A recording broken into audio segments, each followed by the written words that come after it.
Very good afternoon. So let us start the proceedings of day 2 of the International Vedic Mathematics Conference organized by Madhava Ganitha Kendram, Kerala in association with Sri Shankara College, Kaladi, Kerala and Cosmic Maths Foundation. So over to Master of Ceremony.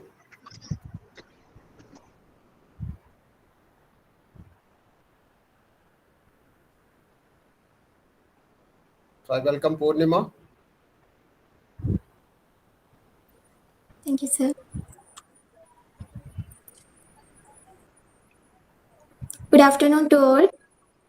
A hearty welcome to all the participants to the second day of International Mathematics Conference.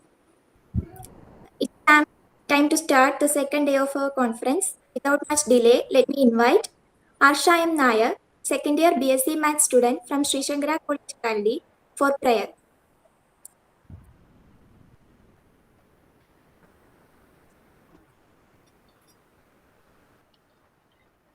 यं वैदिकामन्त्रदृशपुराणाम् इन्द्रं यमं मातरिश्वानमाः वेदान्तिनो निर्वचनीयमेकं यं ब्रह्मशक्तेन विनिर्दिशन्ते दैवायमीशं शिवयित्यवोचन् यं वैष्णवा विष्णुरितिस्तुवन्ते बुद्धस्तदार्हन्निति बौद्धजैनः सच्छ्रेयकारेति च सिद्धसन्तः शास्त्रेति केचित् कतिचित् कुमारा स्वामीति मातेति पितेति भक्त्या यं प्रार्थयन्ति जगदीशितारं स एक एव प्रभुरद्वितीयः.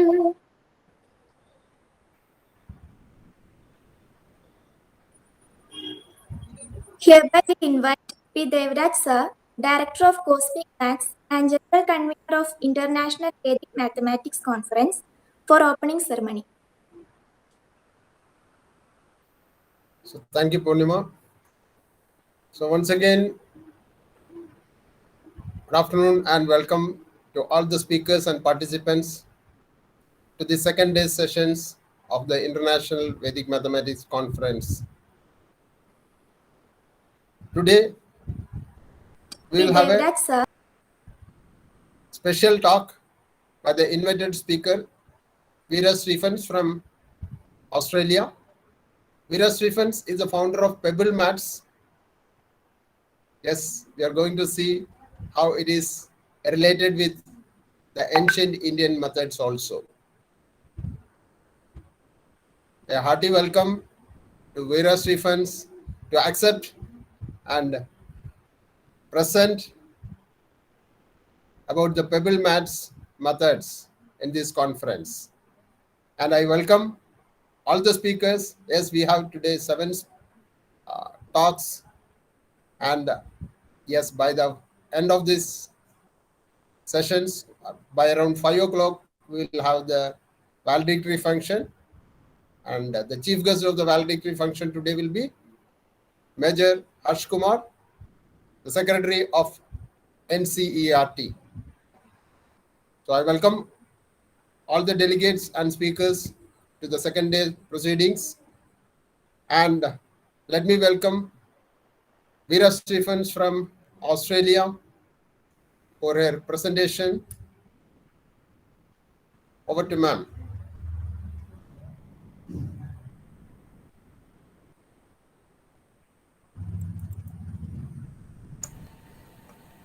You were going to play it from there. I sent it to you. Yes, I'll play it. I will play it. Thank you. Yeah. You would like to speak after that only, right? Yes, thank you. Okay, fine.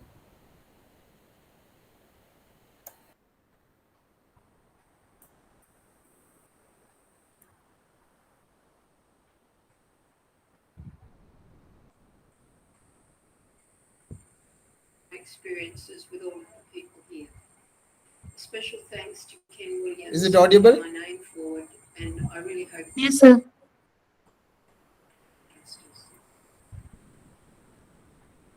My name is Vera Stevens, and I'm from Australia. I have created a very different way of teaching foundational arithmetic to children and adults. I've called my work Pure Maths. With this way of introducing number, all children have an opportunity to enjoy and be successful with their studies of mathematics. We tend in school to distinguish between children who are good at maths and children who are not good at maths. I believe that this line can be eradicated and that all children. It's also important for parents to try and let go of the perception that good marks in maths equals success. It can also mean stress and eventual inability. Children inherently have different learning styles. In other words, their brains work in different ways. There are intellectual learners who are very capable of remembering what they're taught. There are kinesthetic learners who need to use their bodies to integrate knowledge. Tactile learners who need to touch, and there are visual learners for whom lots of words, just words, mean nothing. There are students with auditory processing difficulties, dyslexia, dyscalculia, autism, ADD, etc., all of whom require specific approaches to teaching. In the past, many of these students were denied the opportunity to engage successfully with mathematics in their early years. For a child to develop a positive attitude to learning, a belief in their ability to do anything that they want in this world, they have to be able to be successful from the start. If a little one endures the humiliation of always being wrong, that child will often give up on themselves, with an inner voice which makes derogatory comments such as, "You're stupid, you can't do this, there's no point in trying," etc. On the contrary, if a child can enjoy their experience, the result will be a confident adult who has the courage to rise to any challenge. I think that we cannot ignore the importance of the times that we're now living in. The children are heavily impacted by world events. It is important more than ever for teachers to be sensitive to the emotional needs of the students. A child who is grieving, frightened, traumatized, anxious, or in any way feeling unsafe finds it very difficult to focus on lessons. More than ever, we teachers must engage with the imagination and artistic expression in all forms with the children. The love and ability with mathematics is nurtured or destroyed at a very young age. Teaching is in fact nothing but telling about wonders. I love that quotation. So teaching maths is not teaching, but rather exploration resulting in realizations and the confidence to explore further to create new understandings and methods. With this in mind, both teacher and students can have a lot of fun and never cease to be surprised by new creations, patterns and insights. I have had experience teaching in class where there is the usual range of abilities, and also teaching one-on-one to children who have been left behind due to not comprehending the work at school or homeschool. My intention was always that the whole class move forward together, no one left behind. With the traditional approach, this is not possible. The children who understand steam ahead, and those who don't are left behind. So how do we change this? We need an entirely different approach. We need to nurture the creative life of the child. We need to present situations where no one is wrong. We need to teach to all learning styles, not separately, but as a whole class. Whatever we present must be able to be digested joyfully by every child. When children are educated in this manner, in other words, their ability with addition, subtraction, multiplication and division are based on patterning rather than learning and remembering, they move seamlessly into the more advanced work in Vedic maths with enormous enthusiasm and capacity. Not only are they very capable with mathematics, but they have a confidence in themselves across the board and are therefore much more likely to reach their full potential as happy, well-balanced adults who can take on tasks with uninhibited fervour. The trend to begin academic studies at a younger and younger age is detrimental to the long-term development of the child. Children need to play, create, to live in a world of wonder and joy. When we begin as teachers to introduce them to the subject of mathematics, we must leave the introduction of numbers for a while. I take 2 turns, or half a year, to play the odd and even games. Why? Odd numbers and even numbers have different qualities. It takes this amount of time approximately for the whole class to totally integrate the concepts. One game that I play is the morning circle game of clapping in the air if you are an odd number, and on your lap if you are even. We go round the circle yelling out odd, even, until we see if we have an odd or an even number of children present. In one class that had an odd number of children, we found that that morning we had an odd number when one child called out, "Charlie is away." Another child then said, "Then somebody else must also be away." I was so delighted. Think about this for a minute. These children knew, without learning anything, just by playing different games, that odd plus 1 makes even, odd plus 2 makes odd minus 1 makes even, etc., etc. They were not taught anything. They discovered these truths for themselves. This is the template of all further studies. The children discover and create their mathematics. When this initial work is completed, we begin number building. This begins with a craft lesson to make our individual pebble bags. The children can embroider their name on the bag. Then we have a trip to the beach where each child collects 19 pebbles, and this is our toolkit. There are 9 numbers and a 0, and they are odd or even. The odd numbers belong with the odd numbers, and the even numbers belong with the even numbers. Very different from the traditional way of teaching elementary mathematics. We use art to help bring the pattern of the numbers to life. We paint pictures. We move the numbers with a game called Stamp, Clap, Speak. In class 2, I created the story of Ahmed, who was a camel driver from Syria.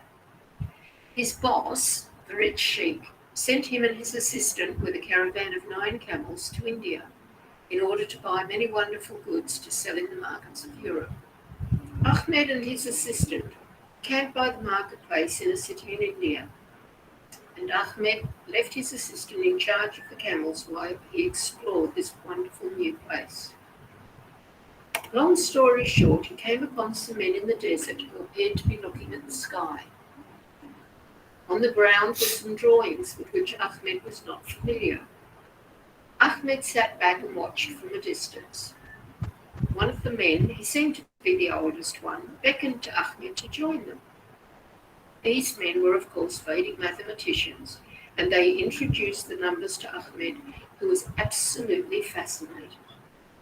Night after night, Ahmed attended to his lessons in addition, and of course, eventually he had to leave in order to carry out his duties as a trader.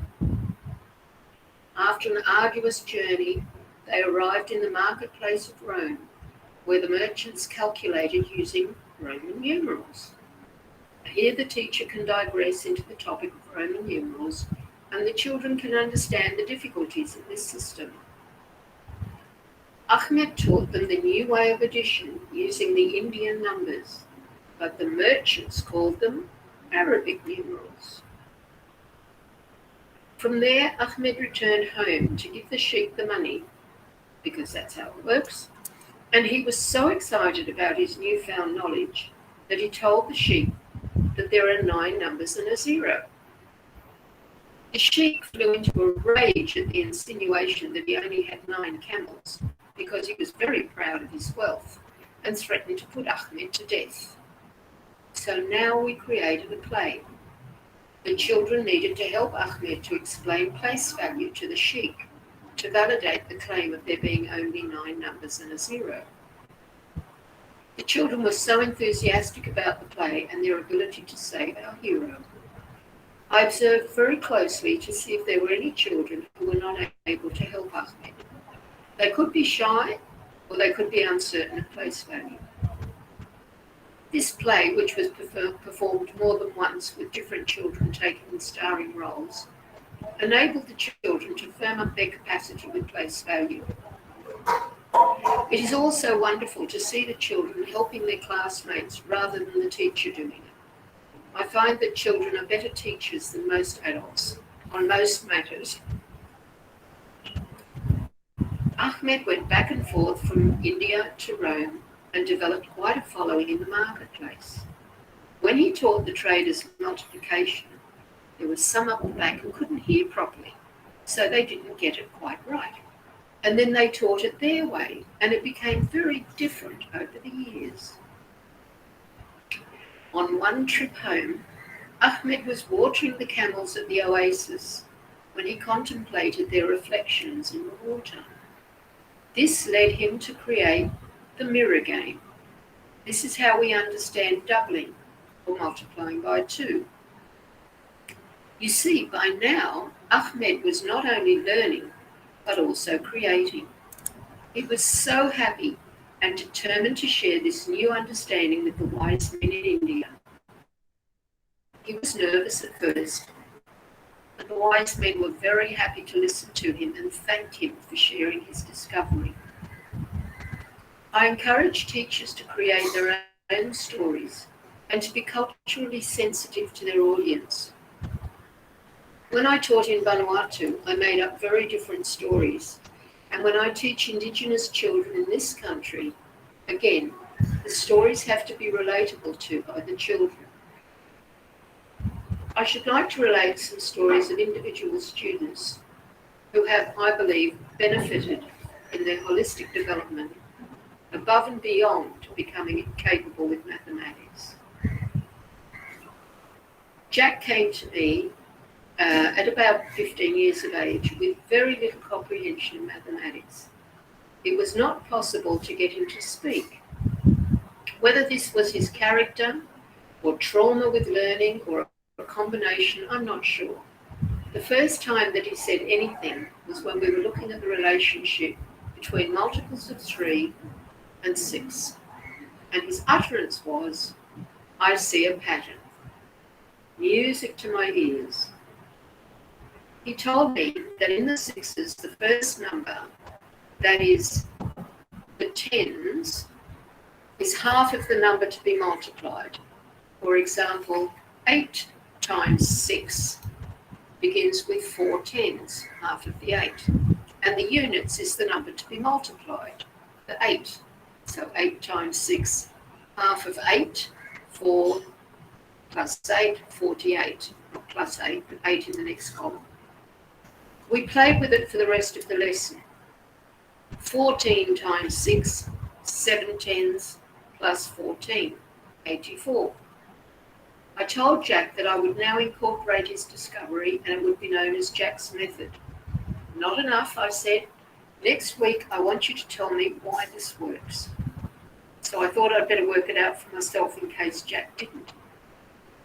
So this method has been taught in my classroom ever since.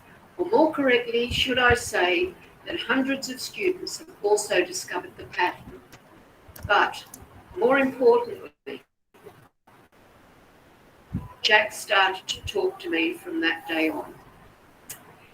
Now, no dissertation on Pebble Maths is complete without me relating my experiences with Amber. Amber's grandmother came to me when Amber was 11 years old in class 6 primary. Amber could not add 2 single-digit numbers and had no desire to read. We began work and I was impressed with this child's diligence. At the second lesson, she showed that she had practiced daily and understood everything. It took about 6 months before Amber had caught up with her year level. I told her grandmother she didn't need to have lessons with me anymore. Her grandmother said she wants to stay with you. My work had been in the realm of basic arithmetic to this point. I had also been studying Vedic maths for quite a number of years myself, but had not connected it to the high school curriculum. Now I had a challenge. I decided to introduce Amber to Ken Williams' work by his DVD collection. Amber took to it like a duck to water. We often had to pause play so that she could explain things to me. Since she was doing so well, I asked if she could enroll in the online teaching course. And of course she passed with flying colours, aged 14. I myself did not have a happy relationship with mathematics in high school.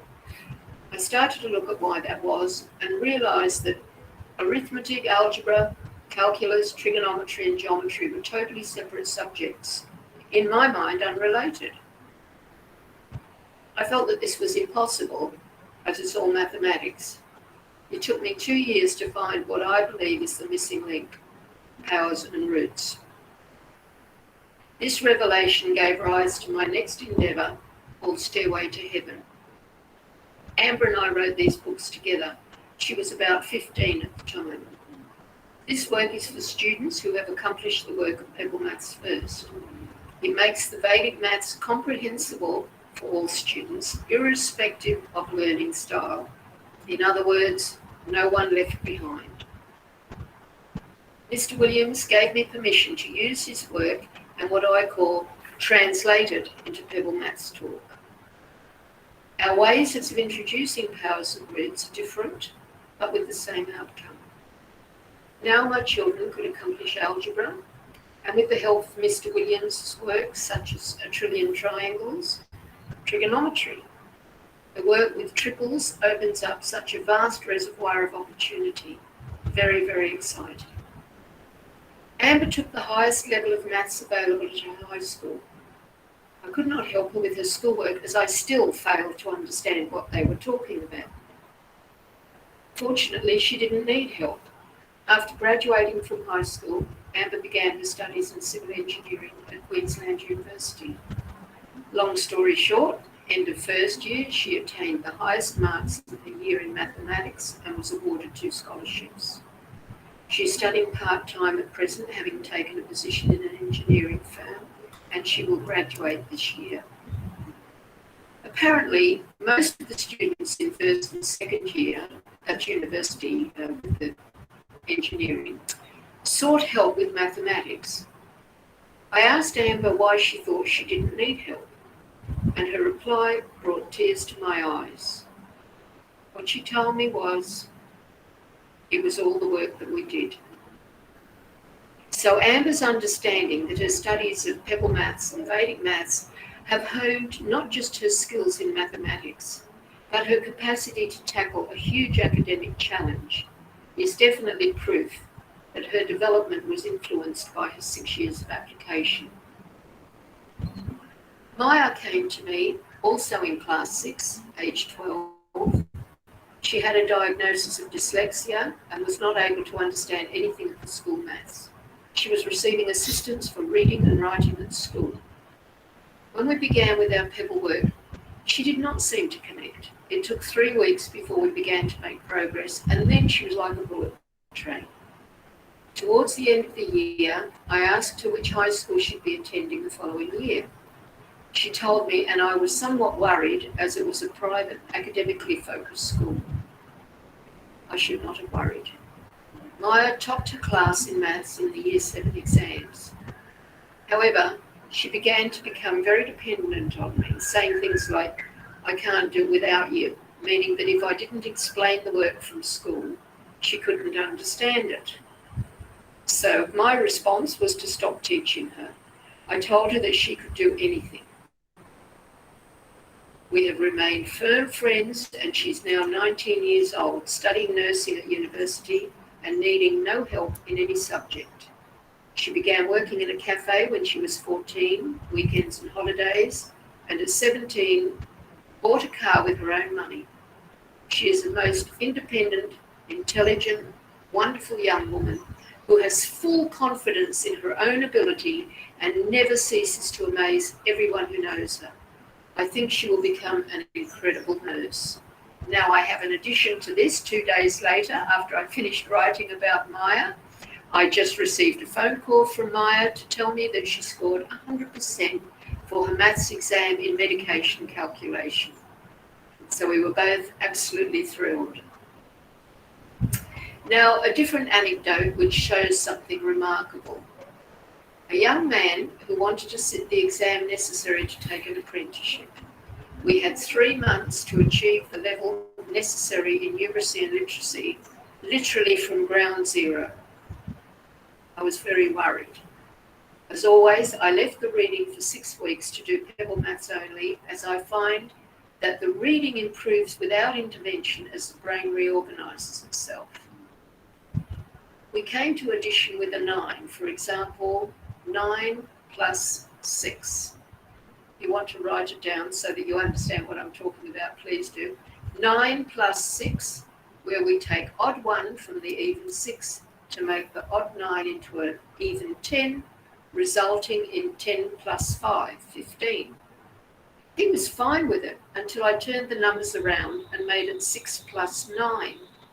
His brain could not accommodate this. I called this difficulty one-sidedness. His hobby was dirt bike riding, and he used to race on the weekends. I asked him if he was better at turning one way than the other. Spot on. He had difficulty turning to the left. So I asked him to put in a lot of practice with adding in this way with 9s, 8s, 7s and 6s. The next week I had a very happy young man at my door. I thought that his joy was due to his newfound capacity with addition, but it was far more important than that. His bike riding ability had changed. He could now turn left with ease, and he had beaten an opponent on the weekend who had always had the edge on him until that time. I shall never forget this experience. I now look for this in students, and we work on it until the brain is happy to work in either direction. How necessary is this ability in order to calculate from right to left and left to right, and in seeing different ways to solve every problem. So now I would like to read to you an email that I received from one of my mums to describe her reaction to the work that I did with her children. So she says, "Hi Vera, please find below a few words on our wonderful experience with River and Jude's time with learning Pebble Maths." So that now this is from Kelly. "My 10-year-old son River was having a difficult time at school. He lacked confidence in his ability to understand maths and believed that because he struggled with maths, this meant that he was not smart or capable in other areas of learning. Lacking confidence in maths had filtered into so many aspects of his school life that he began to dread going to school, and when he was there, he felt agitated and misunderstood, and as a result was beginning to shut down in many emotional ways. Looking for a way to build River's confidence again, I spoke to a close friend who had sent her child to Vera to learn Pebble Maths with a great result. River worked with Vera for a number of months, and I can honestly say that I had never seen a teacher pay so much loving attention and invest so deeply in helping River believe in his abilities. River blossomed under Vera's ever-patient and observant eye. She used the pebbles in a tactile way that used story and imagery and gave maths meaning again. Vera showed River that he didn't need to memorize or think through a maths question or problem. He could ask the pebbles to show him the answer, and it would be revealed to him. It was an exploratory and inviting way of learning maths that took the fear and anxiety away. Over the months of his learning with Vera, we noticed that River was lighter in his being, more confident and calmer. It built a foundation of belief in himself and his abilities that flowed into many areas of his life. River joined the school basketball team and told us that he wasn't sure how or why, but that without Vera's lessons, he probably wouldn't have felt confident enough to try. River thrived under Vera's tutelage, and we still often say at home when he's having a tricky moment with his schoolwork, let's think about it like Vera would, as a way of looking at the problem differently, one with meaning and a story that he could understand and draw upon. Now, after witnessing so much wonderful progress and benefit with River, we brought Jude to Vera to have her help him with his reading, writing, and maths. Jude is dyslexic and had quite a significant speech delay as a child, which has impacted on his literacy and numeracy. Jude is a dreamer and a nature lover, and Vera was able to tap into his love of nature and his ethereal presence, and through working with pebbles, giving the pebbles personalities and animal traits, she was able to reach into Jude's core to ignite a spark to begin loving learning again. Jude had been writing in mirror writing. Much of his letter formation was written backwards. Through the pebbles and with Vera's gentle lessons, Jude began to open up pathways in his mind that he had shut down due to misunderstanding and not believing in his own abilities. Vera found the thing that made his heart sing, nature, and used analogies and stories with the pebbles to create breakthroughs in his mind. Through pebble maths, Jude's writing changed, and his teachers at school commented that there was a significant improvement. The true gift that Vera brings is that she never expects the child to understand. She truly sees any misunderstandings as her duty to change the question or method to accommodate the child's way of learning. This is true teaching. Vera is ever the teacher and the student of the child's learning style at all times. She flows and adapts her ways until the child sees and feels the answer for themselves. Thus, this requires no memorization, but a deep, fortified learning that the child can build upon as they go through. And then she thanks me very much, but I thank her more because what a joy to teach her two sons. And now we have a little video from Kaya to show you a little testimonial. My name is Kay and I am 10 years old. My maths before I started Pebble Maths was really hard. The reasons why was because I wasn't very good at it and I didn't like it. When I tried to do my sums, I struggled, and struggling made me frustrated and mad. The ways I was solving my sums made it hard and I would lose track. But when my stepdad showed me a simple way to do my sums, it made it much easier. But when we found Vera, everything was sorted into place. I finally learned how to add up, subtract, multiply, and divide. Soon after, I loved maths. Vera also taught me fractions and place values. And now I love my Vedic maths as well. And I'm very fluent with it. Now in class, I have my hand up for nearly every maths question. Thank you, Vera. Thank you, darling. So I could talk forever about my students, but I have to end somewhere. Being part of the journeys that we've taken together is a source of great joy and fulfillment, not only for them, but possibly to a much larger extent for me. I would like to take this opportunity to thank my teachers and supporters, and especially all the children who have trusted me to be a part of their lives.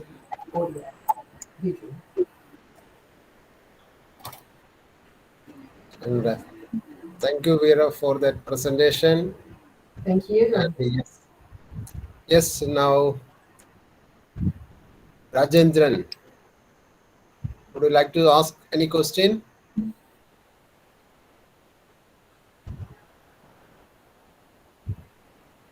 Goban, You raise the hands. That's what I'm calling. Otherwise, okay. If any delegate have a query to Veera, yes, you can unmute and you can ask directly.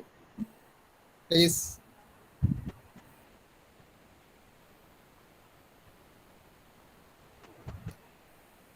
Any query?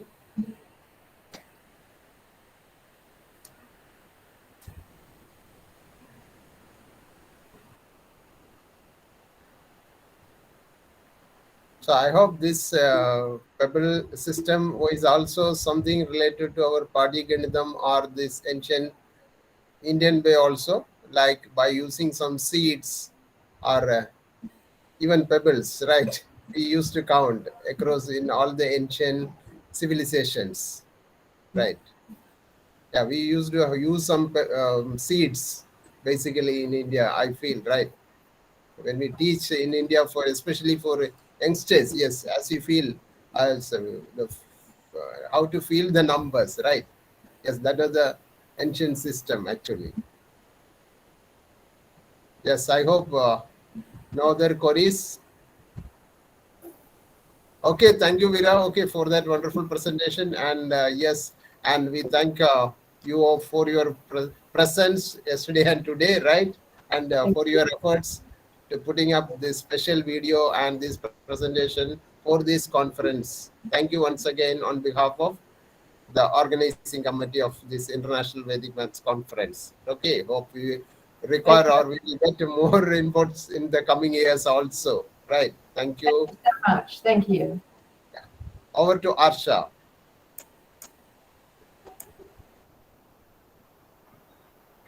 It's time to continue with the presentations. Just like the first day's presentation, each presenters will get 20 minutes to present and 5 minutes will be provided for doubt clearing. We will inform the presenters about the time 5 minutes before the presentation time ends. We will also inform you once the 20 minutes for presentation is over. So it's time to start the presentation. All the best.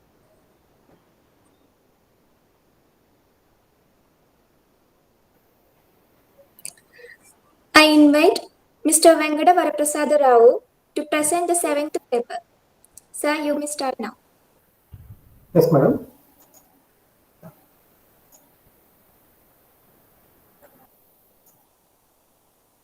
Good afternoon, everybody. I am very thankful to the management of this committee for initiating such a great actions. My name is Reddy Venkata Varaprasada Rao. I am from Hyderabad. Today, my topic is use of Anuvipena in multiples and submultiples. Already, everybody knows that Anuvipena means by proportionate. So, the words I am using to explain the concept is multiple, submultiple, theoretical base, working base, proportion, cross addition method, cross subtraction method, cross simplification method. Final is preliminary answer and final answer. This is most important. Preliminary and final answer is the most important concept. Next, it is the extension of the base method. Here we use two bases. One is known as theoretical base. For our convenience purpose, we solve that PB. Next one is WB. That means working base. What are the benefits of this paper? We can solve the problems without a single step or rough. Any answer part consists of two parts. Our answer is of two parts, left part and right part. First, we will put the right part of the answer. After that, we will go to the left part of the answer. Then, what is the goals of the two bases? First one is TB. TB tells with regard to number of maximum digits. Number of maximum digits. That is the right part of the answer. That is the number of maximum digits at right part should be equal to the number of zeros in the TB. Number of zeros in the TB tells about the number of digits in the right part of the answer. Our TB is always in powers of 10. That is 10, 100, 1000. Otherwise 10, 10 square, 10 cube, etc. Next, the right part is led by multiplication of the nephenems. But for left part of the answer, we are supposed to use the Anurupena proportion. For which mathematical operation the TB will become WB should be applied to the left part of the answer only. That is the preliminary answer. That is most important. After applying the Anurupena, we will get the final answer. If the right part of the answer contains more number of digits than the limit, so we are supposed to carry over to the left part. In the same way, if the right part of the answer contains less number of digits, then the limit prefix sufficient zeros to the left. This is about the TB, that means theoretical base. And what about WB? WB helps to know mixnums. What is the difference between the real number, that is multiplier and multiplicand, and the WB? We are supposed to take the difference of these two numbers to know how much less or more the multiplier and multiplicand are when compared to WB. To find out the mixnums, we are supposed to use the WB only. There is no need for TB. Product of these two differences or two mixnums decides the right part of the answer. It may be positive or negative based upon the given numbers with respect to WB. This is important point. WB is always a multiple of 10. TB is a powers of 10, whereas W is multiples of 10. To understand the concept well, so it is a very easy concept. Suppose you want to solve this multiplication, even the computer also not tell the answer. To understand the concept, it is a matter of just child play. Just within minutes, you can get the answer without rough or without step. All these problems are possible. All four types are there. I mentioned all the four types. Next one is totally four types are possible based upon the given numbers. First one is cross addition. Actually, it is the extension of the base method only. When we are supposed to use this method, usually when both the given numbers are more than WB. Given numbers, both numbers should be more than WB, not TB, more than WB. One number should be near to WB, other number is far away from the WB. But at primary level, we restrict far away number below to the next power of TB. Suppose TB is 1000, so that the next number is below next power, means 1000 next power is 10,000. Right part of the answer is always positive. In this method, right part of the answer is always positive.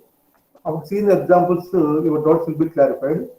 Suppose TB is 10,000, WB is 30,000. While putting the deficiencies, that is difference, we are supposed to consider the WB. So 30,007 is more by 7 when compared to the WB. 30,007 is more by 7 when compared to the WB 30,000. So I put plus 7.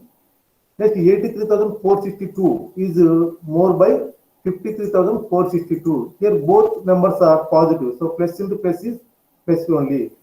So 7 into 53,462, it will be 3,74,234. But our right part digit should be equal to number of zeros in the TB. So here TB is 10,000. We are having 4 zeros. So our right part answer should be up to 4 digits only maximum. So this 37 is no place here. This 37 should be carried out to the left part of the answer, but it should be after applying the Anurupena. How this numbers are? This is 83,469. Just to see the cross addition.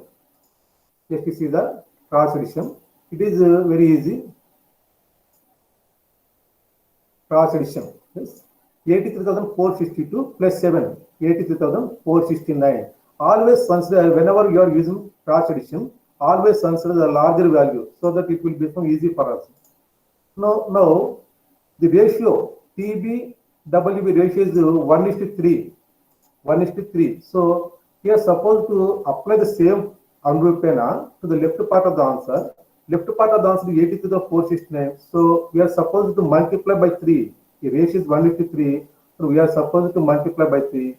83,469 multiplied by 3 gives us 2,50,407. But this is not a final answer. We are supposed to carry this 37 to the left part of the answer. 407 plus 34 will become 444. 2,50,444 is the left part of the answer. 4,234 is the right part of the answer. Here we use steps, but our aim is to avoid all the steps. We are supposed to put the direct answer. Then only we will get the more response.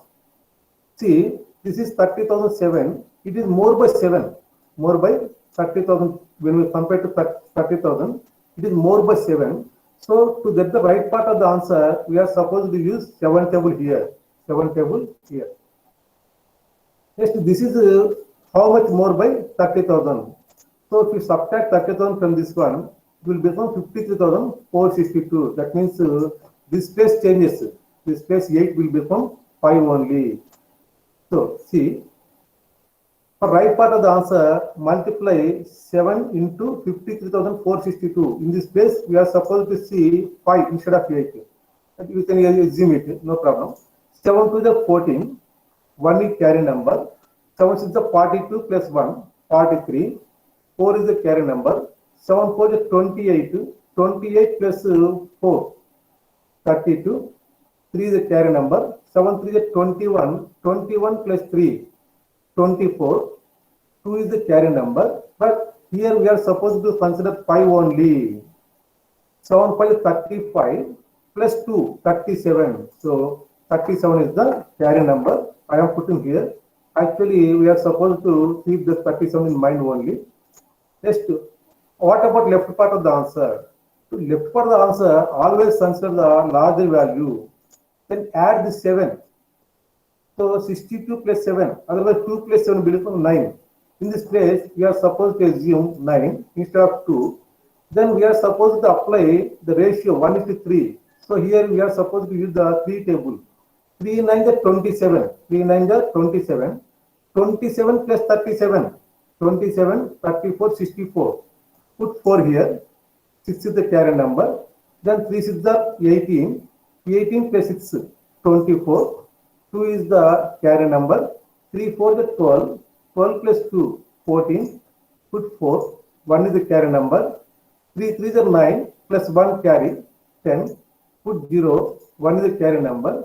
3 8 is 24. 24 plus 1, 25. This is the direct answer.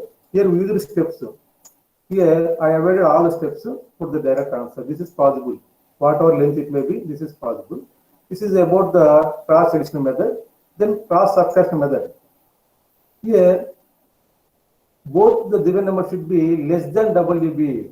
Less than WB. One number should be near to WB. Other number is far away to the WB. But we restrict the far away number below to WB. Therefore, we have considered the next power of TB. Here we restrict the number to below the WB. Right part of the value is always positive. There is no problem for us. See, first I will take the steps. After that, I will avoid the steps. This number is less by 2 when compared to WB 8 lakhs. This number is how much less means we are supposed to know immediately without any steps.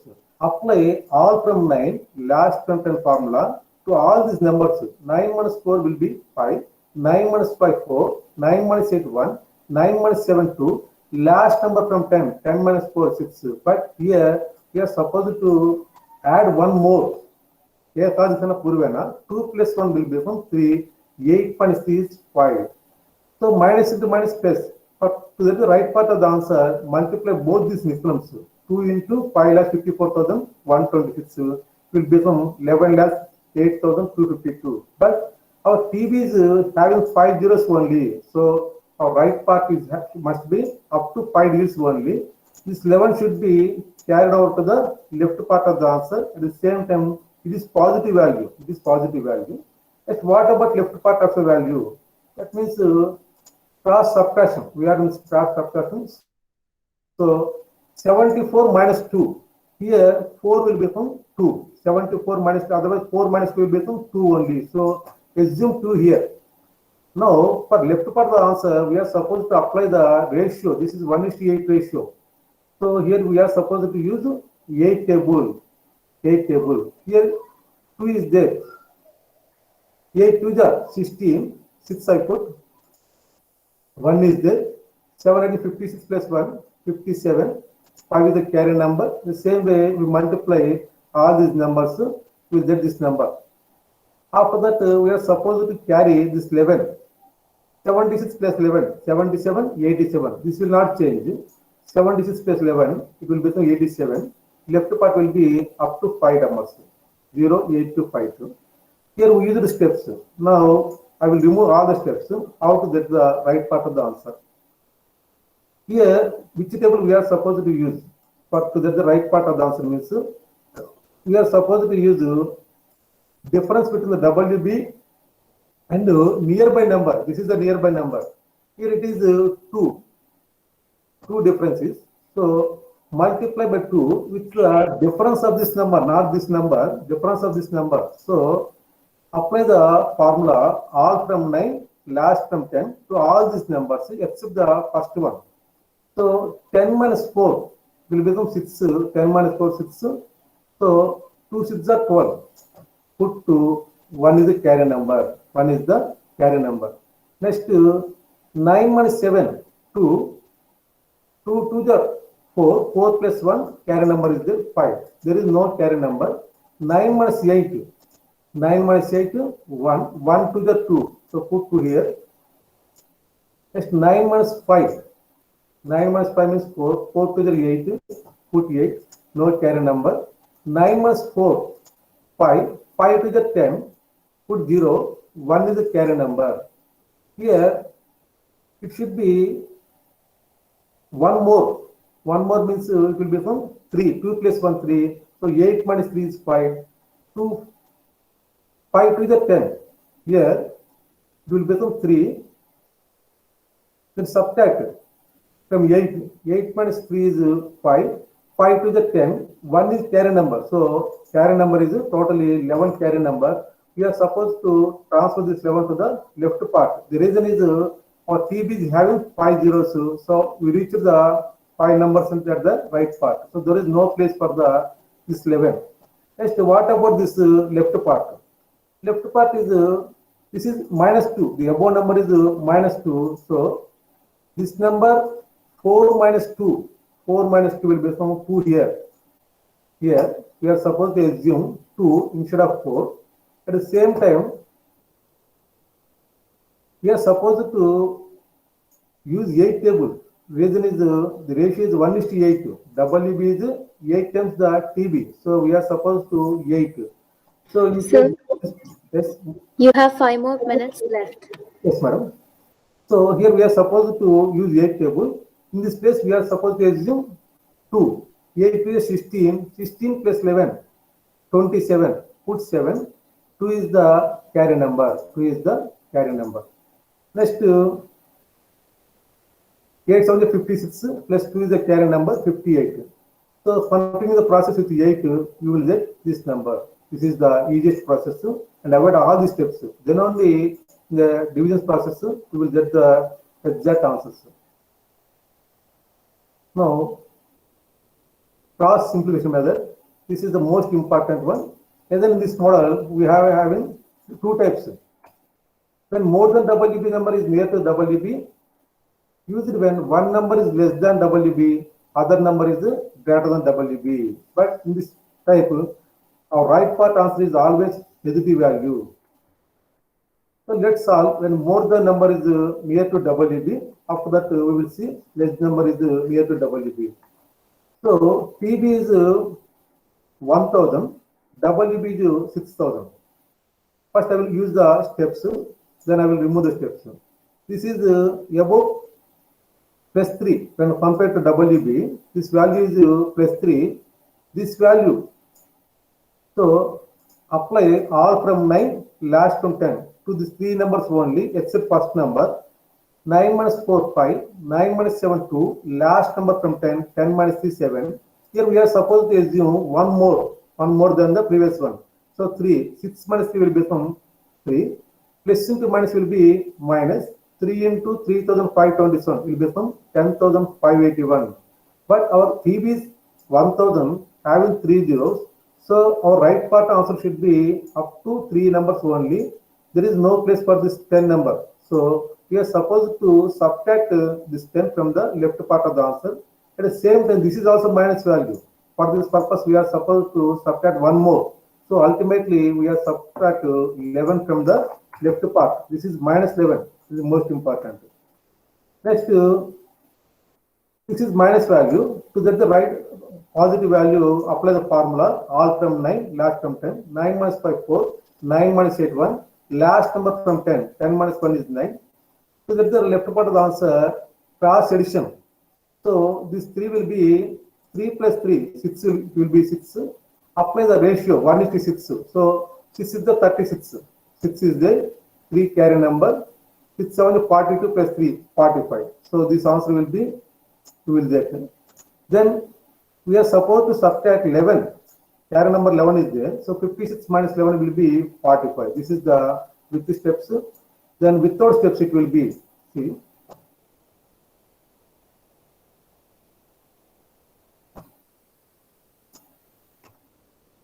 So this is plus 3. We are supposed to use the difference between the 6,000 and 2,473. So apply the formula all from 9. This is the last number. So 10 minus 3 is 7. 7 3 is 21. We are supposed to put 1 here. 2 is a carry number. But this 1 is minus value. So again apply all from 9, last from 10. So 10 minus 1 is 9. 2 is the carry number. It is minus value. Next, 9 minus 7, 2. 9 minus 7, 2. 2, 3 is 6. 6 plus 2 carry, 8. We are supposed to put 8 here, but it is minus value. So, subtract from 9. 9 minus 8 will be 1. Next, this is 9 minus 4, 5. 5, 3 is 15. 15 means 1 is carry number. We are supposed to put 5 here. As 5 is minus value, subtract from 9. 9 minus 5 is 4. With that, exact 3 numbers equal to number of zeros in the PB. So carry number is there. And then we are supposed to 2,473 minus, this is plus 3. 2,473 plus 3. So it will become 6 here. Then apply the ratio. PB, WB ratio is 1:6. So instead of 3, we are supposed to assume 6 and multiply this is 6. Will become the 84,000, 14,845 along with the carry number. This is the easy method. But here we are supposed to subtract. Instead of addition, we are supposed to subtract in this model. And the final one is when less than WG number is near to WB. This is also same. One number is near to WB, other number is far away from the left WB. Here also right part of the answer is always negative. In traditional method, it is the lengthiest process. To solve this problem, we are supposed to use this much of steps.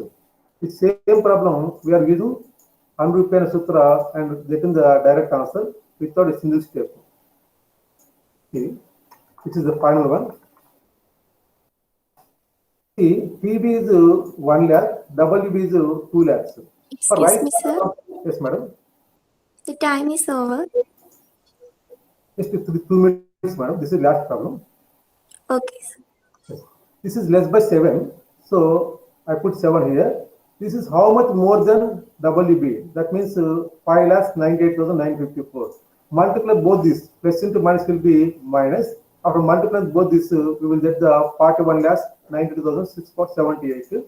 But our PB is having 5 zeros. We are supposed to keep only 5 numbers here. This 41 minus will be carried out to the left part. At the same time, this is also minus value. So for this purpose, one more should be subtracted from the left part of the answer. So 41 plus 1. We are ultimately 42 to be subtracted from the left part of the answer. But this is negative value. So to change it to positive, we are supposed to apply all from 9, last from 10. 9 minus 10, 0. 9 minus 7. 9 minus 3. 9 minus 7, 2. Last number from 10. 10 minus 8 is 2. So that's the left part of the answer. 54 minus 7 cross. 54 minus 7 will become 47. Here, in this place, we are supposed to assume 47. 47. Just I put this one. So, for left part of the answer, we are supposed to apply Anurupena. This is 1:2. So, this is multiplied by 2, gives this value. But we are supposed to subtract 42. So, 94 minus 42 will be from 52. This is the answer. We use the steps, but without any steps, we can put the direct answer here. This is the 7 table we are supposed to use. 7 table we are supposed to use, so that's the right part of the answer. But here we are supposed to take the more value. This is double is 2 lakhs. More value is 5,98,000. So in this place we are supposed to consider 5 instead of 7. Same. This is less by 7. Use 7 table. 7 for the 28. 2 is a carry number. We are supposed to put 8 here, but 8 is the minus value. 8 is the minus value. So that we then apply all from 9, last from 10. So 10 minus 8 is 2. Next one is this is 7 5 is 35. 35 plus 2, 37. 3 is the carry number. We are supposed to put 7 here, but this is minus value. So to become a positive, apply rule 9 minus 7, 2. This is the process of getting the right part of the answer. For left part of the answer, this is above number is minus 7. So this number minus 7. So 54 minus 7 will become 47. In this case, we are supposed to get the 47. At the same time, carry number 40 will be here. We will multiply this. Here we are supposed to assume 47. 7,98,947 into 2. After subtracting minus 42, it will become this one. So this is the easiest model, and for time consuming, I went very fast. Actually, this is the best model to explain all this. Thank you, everyone.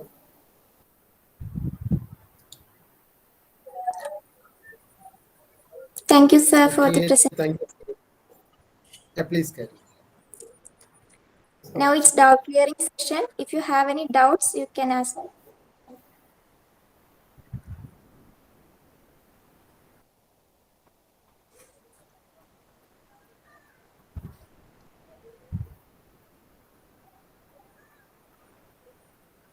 Delegates, okay, if you have any query on or any doubts or any clarification required, you can ask the speaker. Okay, we are giving an opportunity to interact with these faculties, right? Okay, so if there is no query, yes, Rajendran and Goban, are you asking? You raise your hands. Would you like to ask any question? Anybody?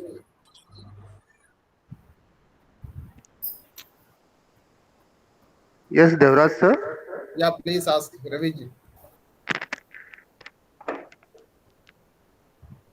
बोलिए sir, आसमान sir, बोलिए. Just a minute, sir.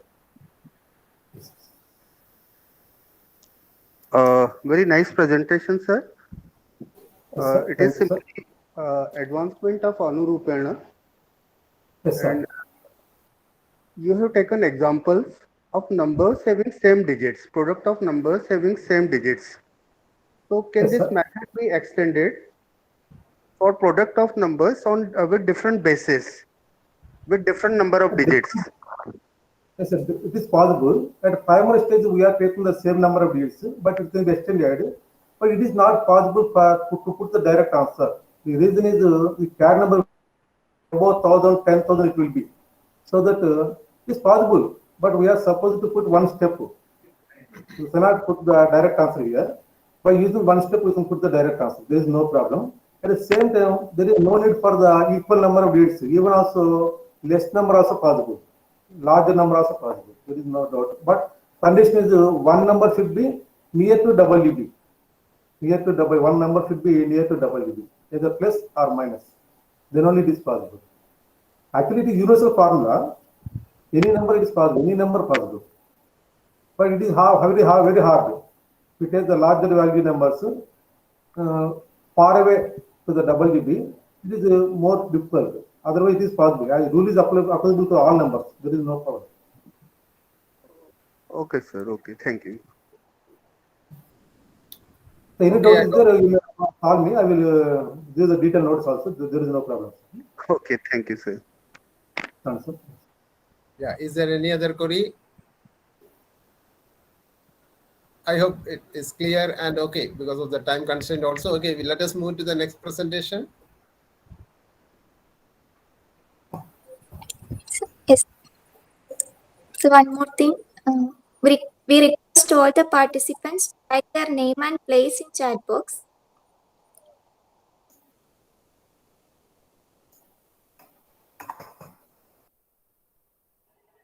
Moving on, next I invite Vajinder Kaur to present the 8th paper. You may start now, ma'am.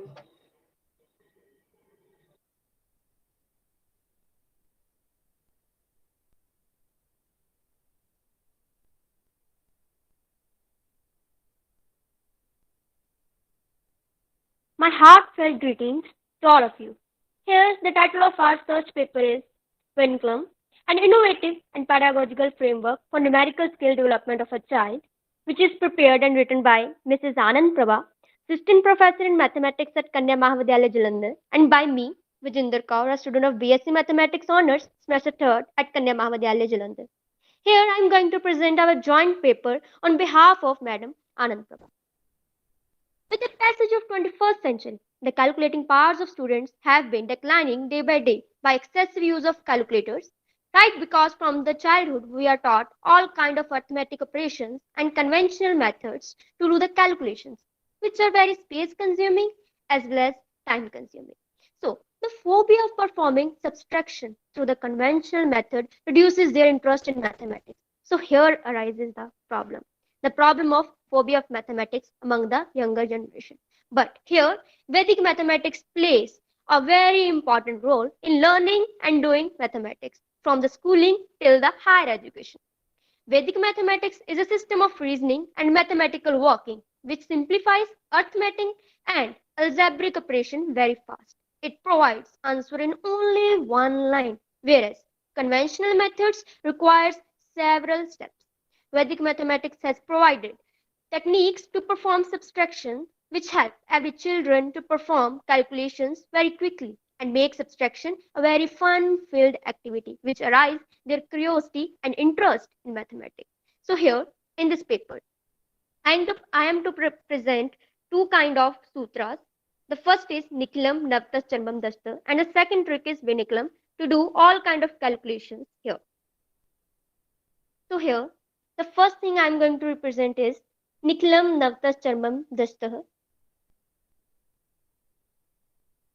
which means all from 9 and the last one from 10.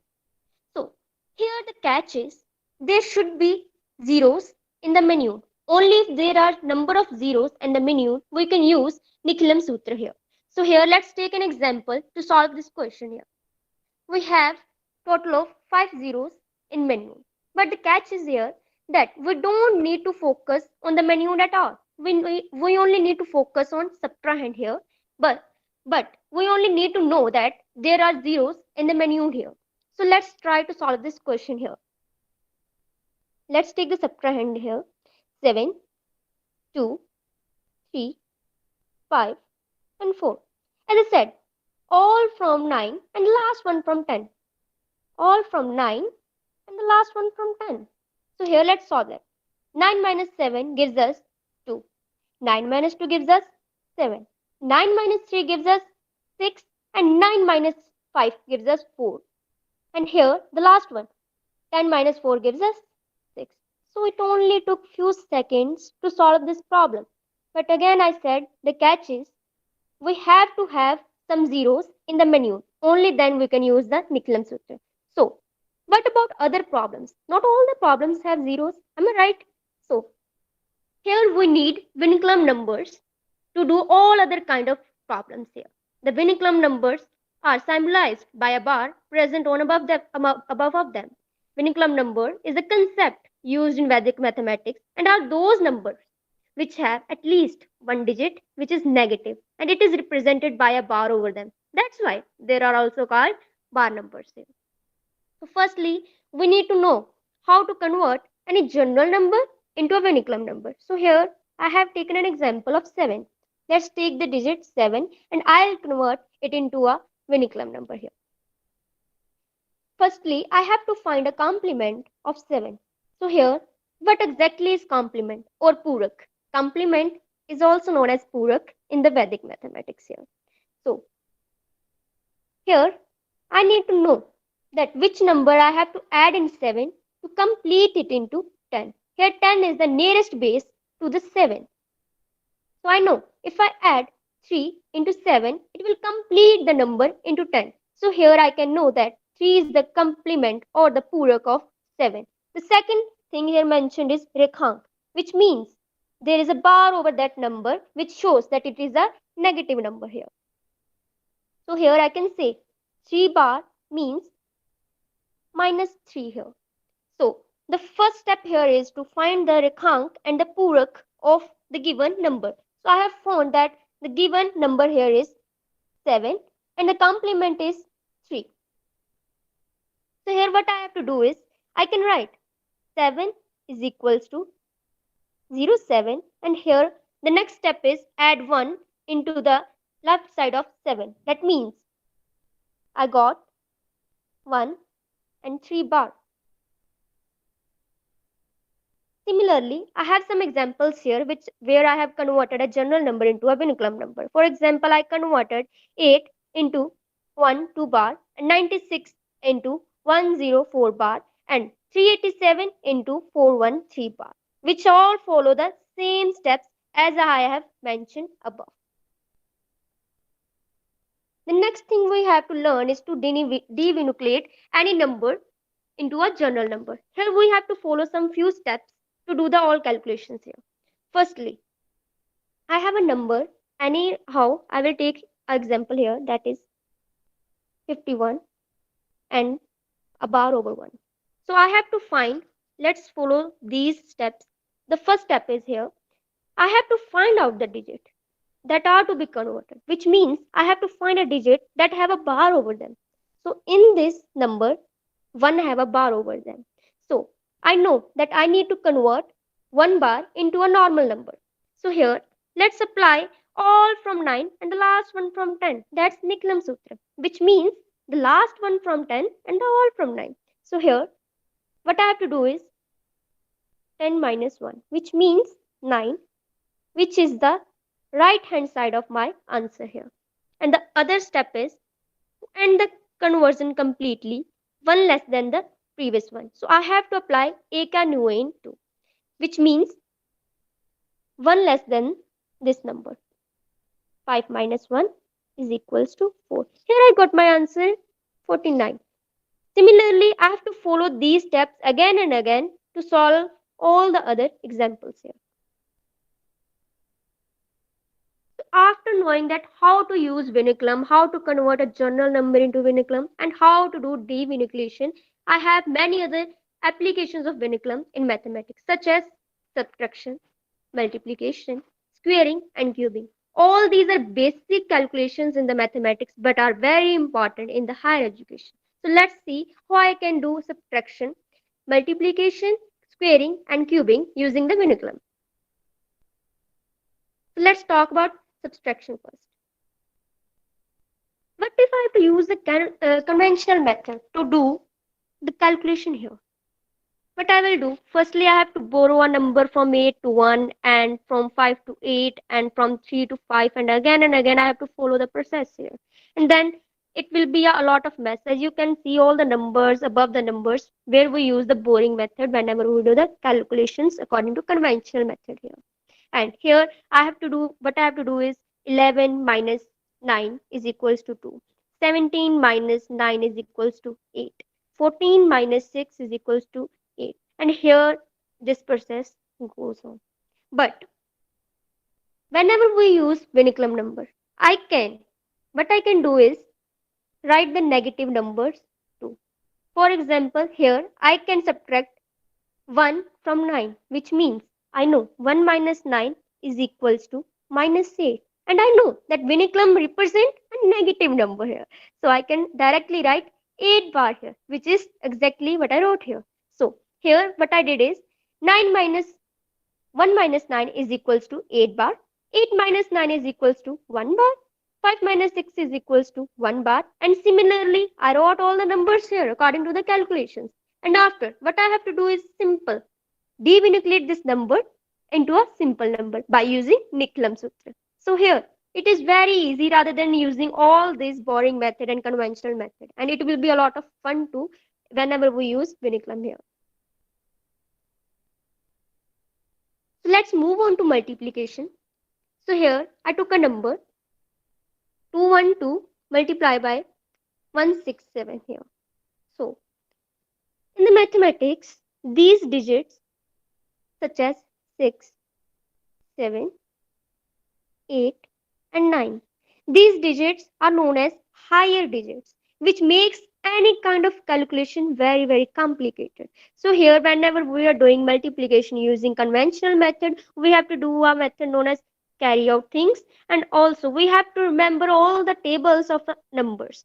For example, here I am doing the multiplication using the conventional method. Firstly, I have to remember the table of 7, which means 7 into 2 is equals to 14. And again, I have to borrow or carry out this number on here. And again, I have to follow the same process here. And then I will get the answer after a lot of efforts. It takes a lot of mental strength to do all these kind of calculations. But hereby, what I did, I simply converted high digit numbers into lower digit numbers. The lower digit numbers here are 1, 2, 3, 4 and 5. How simple is it to deal with 3 rather than dealing with 6 and 7 here? So simply I converted 167 into the Viniclam number, that is 2, 3 bar and 3 bar here. So after what I did is, using the crisscross Vedic mathematics, I did all the multiplication, that is multiplying by 2 into 3. Again, I used 1 into 3 bar plus 2 into 3 bar. Again, 2 into 3 bar plus 2 into 2 plus 1 into 3 bar. Again, 2 into 3 and again 1 into 2. And again, the last step is 2 into 2. After calculating everything, I got this answer. And in the last step, what I all have to do is devinicate this answer using the Nicklam method. So how easy it is, rather than using the conventional method and doing all kind of messy calculations here. And isn't it fun to use this Vedic mathematics method and Viniclam rather than using all these kind of long multiplication methods?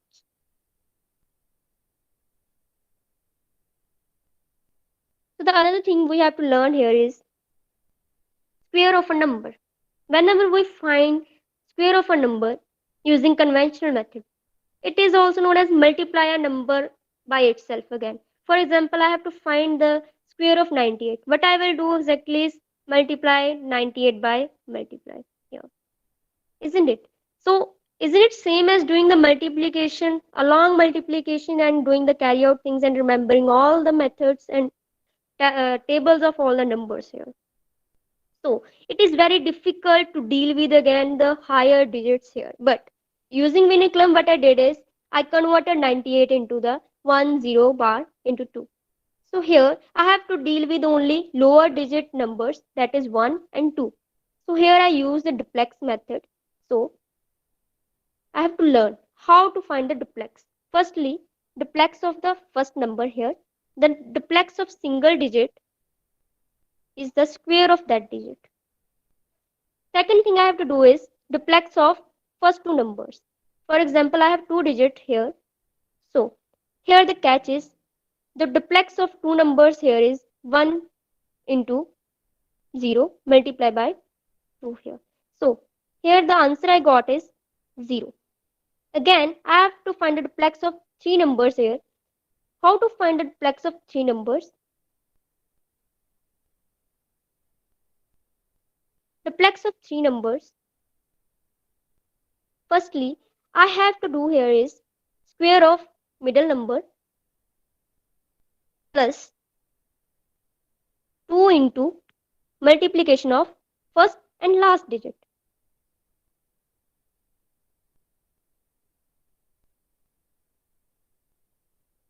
So after calculating, here I got 4 bar. And the last thing we have to do is duplex of last two numbers. Here the bar is on 2.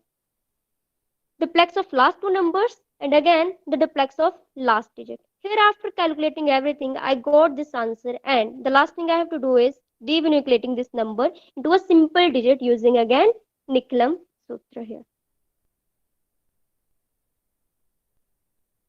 The last thing we have to find is a cube of number. Again, if we are finding the cube of a number using conventional method, I have to multiply a number 3 times by itself. For example, as you can see here, if I use the conventional method, what I have to do is multiply a number three times by itself. And again, it is a lot of mess here. I have to use all kind of carryouts, and I have to remember the tables of 9 and 8 here. And moreover, here again, whenever I use the second time multiplication, it became a lot of bigger calculations here. But whenever I use Viniculum, I simply converted 98 into 102 bar here. Excuse And me, ma'am. Yes, ma'am. You have 5 more minutes left. Got it, ma'am. So here, what I have to do is, following this identity, that is a plus b cube, I directly converted these components like that. So here I got 4 components here: a cube, 3a square b, 3ab square, and b cube. Finally, what I have to do is simply fill out the values here. Here my a is equals to 1 and b is equals to 2 bar. Here what I did is ignoring the 0 here. But after calculating every component, what I have to do is simply add the 0 with the Viniculum numbers here. And after that thing, I have to devinucleate everything, and I got my answer here, which is the same as the answer I got by conventional method. So we need not worry about the answers here, that what answer we got by Viniculum will be different from the conventional method, because answer is always correct whatever method we use here. So here is approach to students by Vedic mathematics and the progress rate. In the University of British Columbia in Canada, there was a project held there. That was a 10-week project where students were taught using the Vedic mathematics as an instrumental method. So the progress rate here was, as you can see, after the 10-week period, 40% of Vedic mathematics class completed the Math 015, compared to the approximately 8% for all Math 015 completion for all years 2007 to 2011. So how much progress is there? You can see 40% compared with 8%. That's the progress of how many years here? 2007 to 2011, whatever. But this progress is only from 10-week project. So here, what conclusion have I got?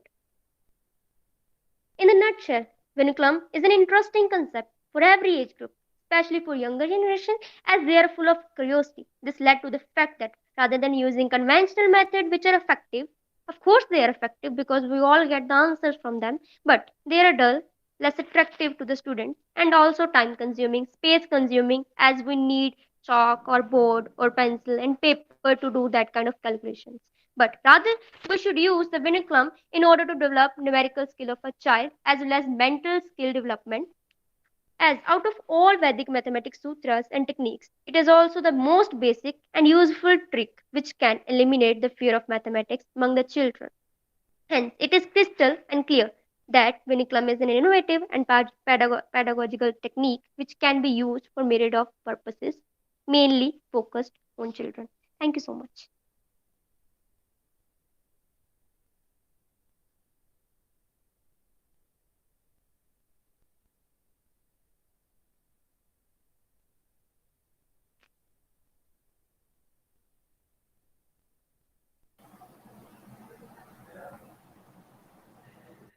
Thank you, ma'am, for the presentation. Now it's doubt clearing session. Does anybody have any queries? Feel free to ask.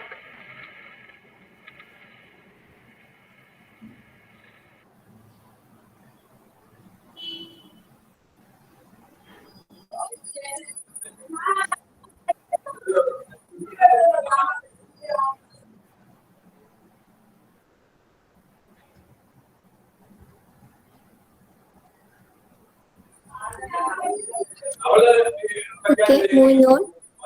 The next presenter is Dr. S.N. Kumar with 9th paper presentation. Sir, you may Yeah, start ma'am. now. Yeah, thank you.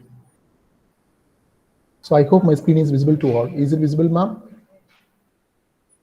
Yes, sir. It's Yeah. visible.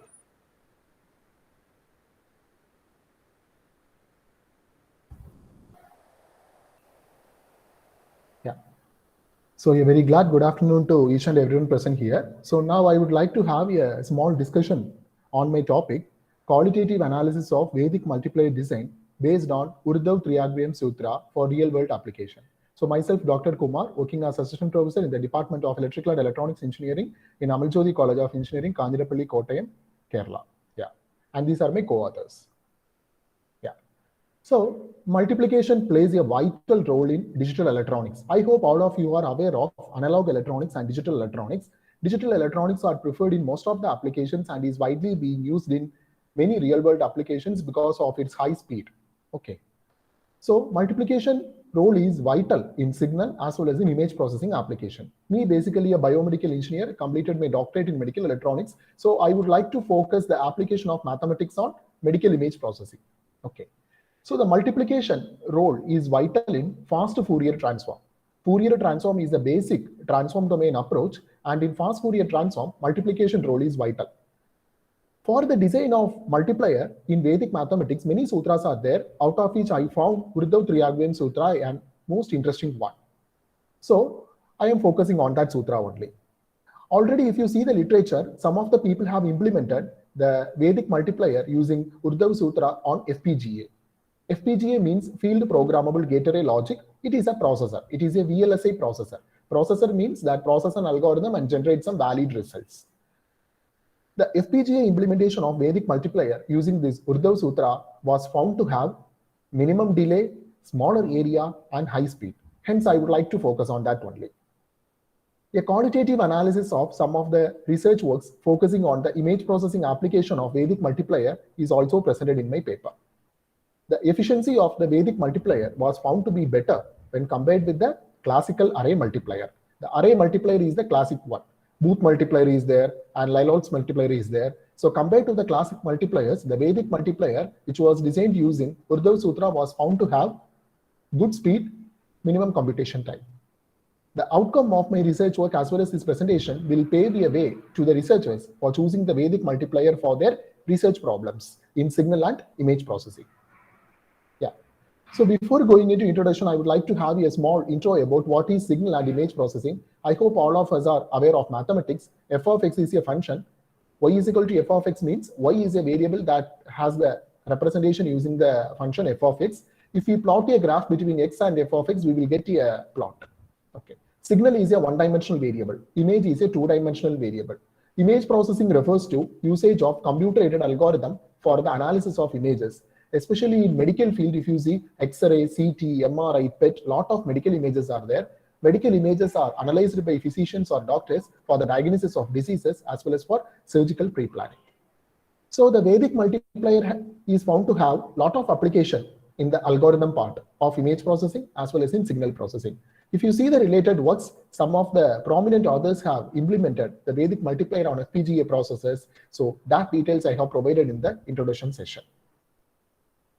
Nearly 10 papers I have referred. Apart from that, if you search in Google Scholar, you will be able to find out many more implementations of Vedic multiplier on embedded as well as on VLSI processor. Okay. So Urdav Sutra. So it's a fast and efficient sutra for carrying out the multiplication among the 16 sutras. Actually, in Vedic mathematics, 16 sutras are there, and apart from that, Upasutras are also there. The basic meaning of Urdav Triagvayam Sutra is vertically and crosswise. Just we have to keep these two things in mind. If we want to multiply two numbers using the sutra, we have to follow the rule vertically and crosswise. First, I am multiplying two numbers, 32 multiplied by 12. It's a very small number. It's a two-digit number. You can see that first, as per the rule, we have to perform the multiplication in a vertical manner. 2 into 2 is 4. Yeah. Now, perform the cross multiplication. 3 into 2 plus 1 into 2. That is 6 plus 2 is 8. Now, again perform the vertical multiplication. 3 into 1, 3. So the result is 384. You don't have to spend much time, just like classical method of multiplication. Using the rule of the sutra, you are able to quickly find out the multiplication value of two numbers. So if you see these numbers, no carry is generated. Now, what comes the case if a carry is generated? That I have represented in with next example. 96 multiplied by 17. 7 into 6 is 42. Okay, but here you can see that it's a two-digit number, 42. So there is a carry, 4. That is passed on to the next stage. After performing the crosses multiplication, you can see that the result is 69. Now you have to add 69 with 4. This is the rule when carry is generated while multiplying using this Urdhva Sutra. Now 69 plus 4 is 73. Again, unfortunately, a carry is generated. So please take over the carry to the next stage. That is, the 7 is passed on to the next stage. And the last, you have to perform the vertical multiplication. 9 into 1 is 9. So you have to add with the carry 9 plus 7, 16. So now you can display the result 1632. So this is a manner for multiplication of two numbers when carry is generated. In the similar manner, I am just representing the three-digit multiplication. I think there is no need for explanation because already I have explained how to multiply and generate the result when a carry is generated. Anyway, here in this slide, I have represented the three-digit multiplication. Okay. Yeah. So you may wonder whether this is the only sutra for multiplication. No. Apart from that, we are having other sutras also. Egadigena Purvena. And the speciality of this sutra is that it is used for the product of two numbers when the sum of the unit digits of the two numbers is equal to 10. And Ekanunena Purvena. And here, if you want to perform the multiplication of two numbers, the multiplier, if consists of only 9, you can use this sutra. Nikilam Sutra is also there for the multiplication of the numbers below base, 98 into 92. So in this manner, different sutras are there, but for generic multiplication, you can apply this Urdhva Sutra, and many research works have used this Urdhva Sutra for the design of multipliers in real world applications. Okay. So this is the basic architecture of the Urdhva Sutra. I have represented in a tabular form. You can see the multiplier and multiplicand A3, A2, A1, A0, B3, B2, B1, and B0. And the partial products are also I am representing in this slide. So you can design a 2 cross 2 multiplier, 4 cross 4 multiplier, 8 cross 8 multiplier, and 16 cross 16 multiplier. So in this manner, based on the real world application, the size of the multiplier we can enlarge. Yeah. So this is a very long code for 2 cross 2 multiplier because already in the starting of my presentation, I have told you the FPGA implementation of multiplier is done.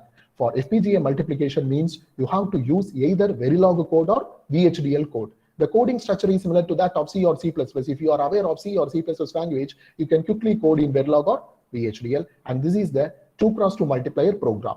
In this manner, you can return the code for 4 cross 4 multiplier, 8 cross 4 multiplier, as well as 16 cross 16 multiplier. Okay. Yeah. And then I focus mainly who are the people, those who have worked on image processing application. And I found many interesting examples.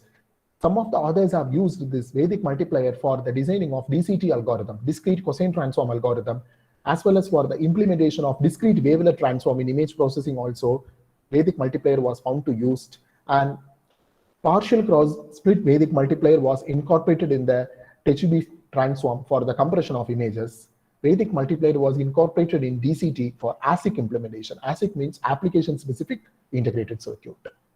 Then I compared the characteristics of classical multiplier. You can see that Booth multiplier, Lyons multiplier, and GF multiplier. These are all the classical multiplier, and I am representing the hardware complexity as well as the other features. Then I move on to the comparative analysis of the time delay and the memory requirement of the conventional multiplier, that is array multiplier. Here I had taken array multiplier, then I compared the results with Vedic multiplier. So for Vedic multiplier, for analysis, I have taken only 2 cross 2, 4 cross 4, and 8 cross 8. And I found from the literature survey that the Vedic multiplier is found to have low computational time as well as the delay is also minimum in Vedic multiplier when compared with the classical algorithms. So in this manner, nearly 20 to 25 applications of Vedic multipliers are there in image processing application, because specifically I focus on image processing, especially I focused a little bit on compression. So I hope you all may be aware of compression. The literary meaning of compression itself states that reducing the size or minimizing the size. Especially in this current COVID pandemic scenario, telemedicine is playing a vital role. Telemedicine means data transfer from one node to another node. If the data is compressed, if the data size is reduced, we can save a lot of time as well as computational complexity is also reduced. So in medical image compression, lot of mathematical algorithms are there. Actually, there is no algorithm in image or signal processing without mathematics. Each and every concept relies on some mathematical concept. So whatever be the mathematical concept, you will be observing multiplication. So for multiplication, we can efficiently use the Vedic multiplier. Yeah. Then device utilization summary also I observed in one paper, the number of lookup table was found to be minimized a lot in Vedic multiplier. Here you can see the comparative analysis of array multiplier, booth multiplier and Vedic multiplier. Out of 1536 lookup table, only 240 tables was utilized. As well as the delay is also I have highlighted for array multiplier, booth multiplier and Vedic multiplier. Yeah. So what I would like to conclude in this session is that Vedic multipliers are having enormous applications in real-world application, especially in image compression. Image compression means reducing the file size. So in teleradiology application, many algorithms are there existing. What we can do is that we can utilize the existing Urdhava Sutra for the designing of algorithm so that we can reduce the computation time and fastest data transfer can be achieved. And here in this work, I have highlighted the features of 2x2, 4x4, 8x8 and 16x16 Vedic multiplier, and the outcome of this research work will be beneficial for those who are working in this domain. Especially we can use the Vedic multiplier for automatic application. Today being the era of industrial automation. Industrial automation means doing the things automatically without the help of human beings. Circuits plays a vital role. For the designing of circuits, multipliers and dividers plays a vital role. In that case, we can utilize Vedic multiplier. Yeah, these are all the references what I had referred for the paper as well as for this presentation. Yeah, thank you. Thank you for giving me an opportunity to express my views.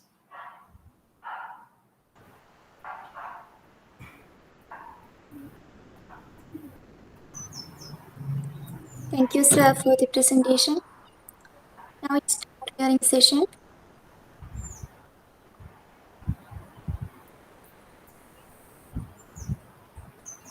Any queries?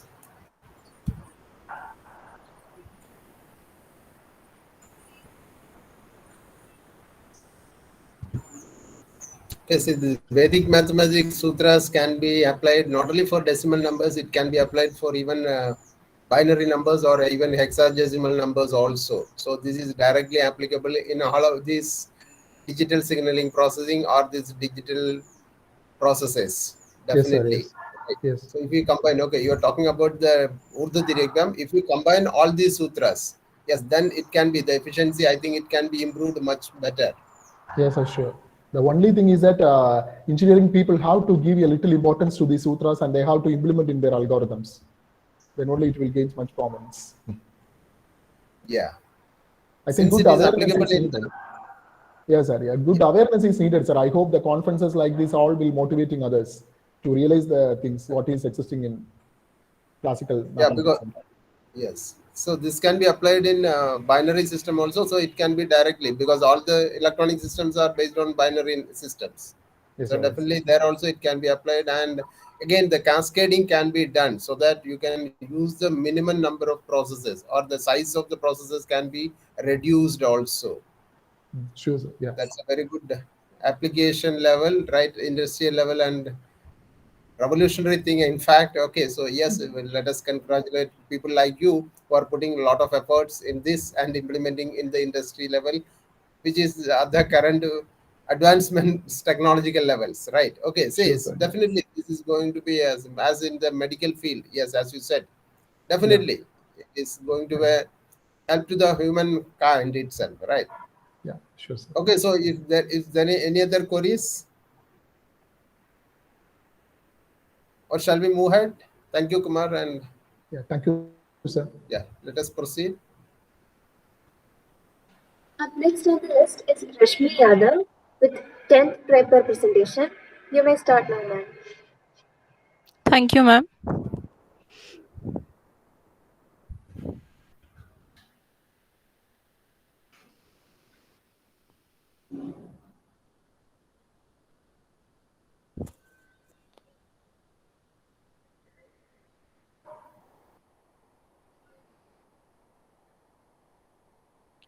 My paper presentation is Application of Inverse of Matrix by Vedic Maths. My name is Rashmi Yadav from CCS University, and Shivraj Singh and Anil sir is my guide.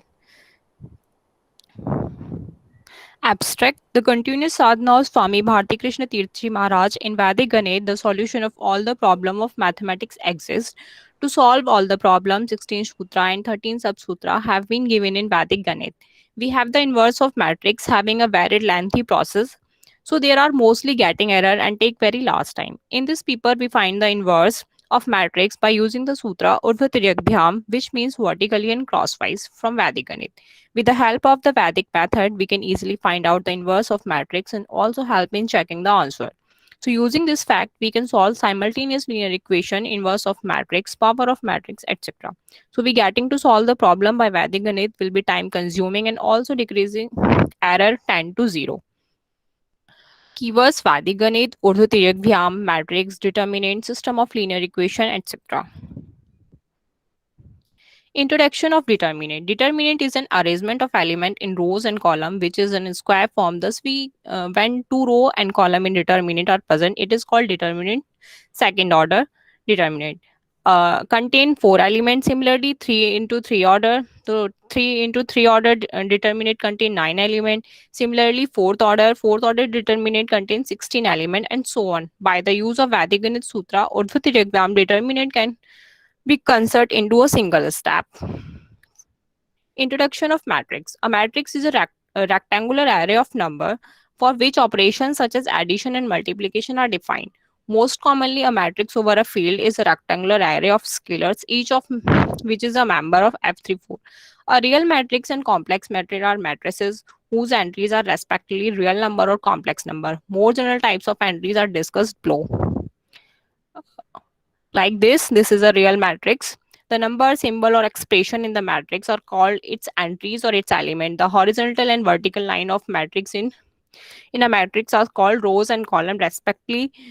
In this matrix, 8.5 and 9.5 called row of if we consider 8.5 and 20 in this column.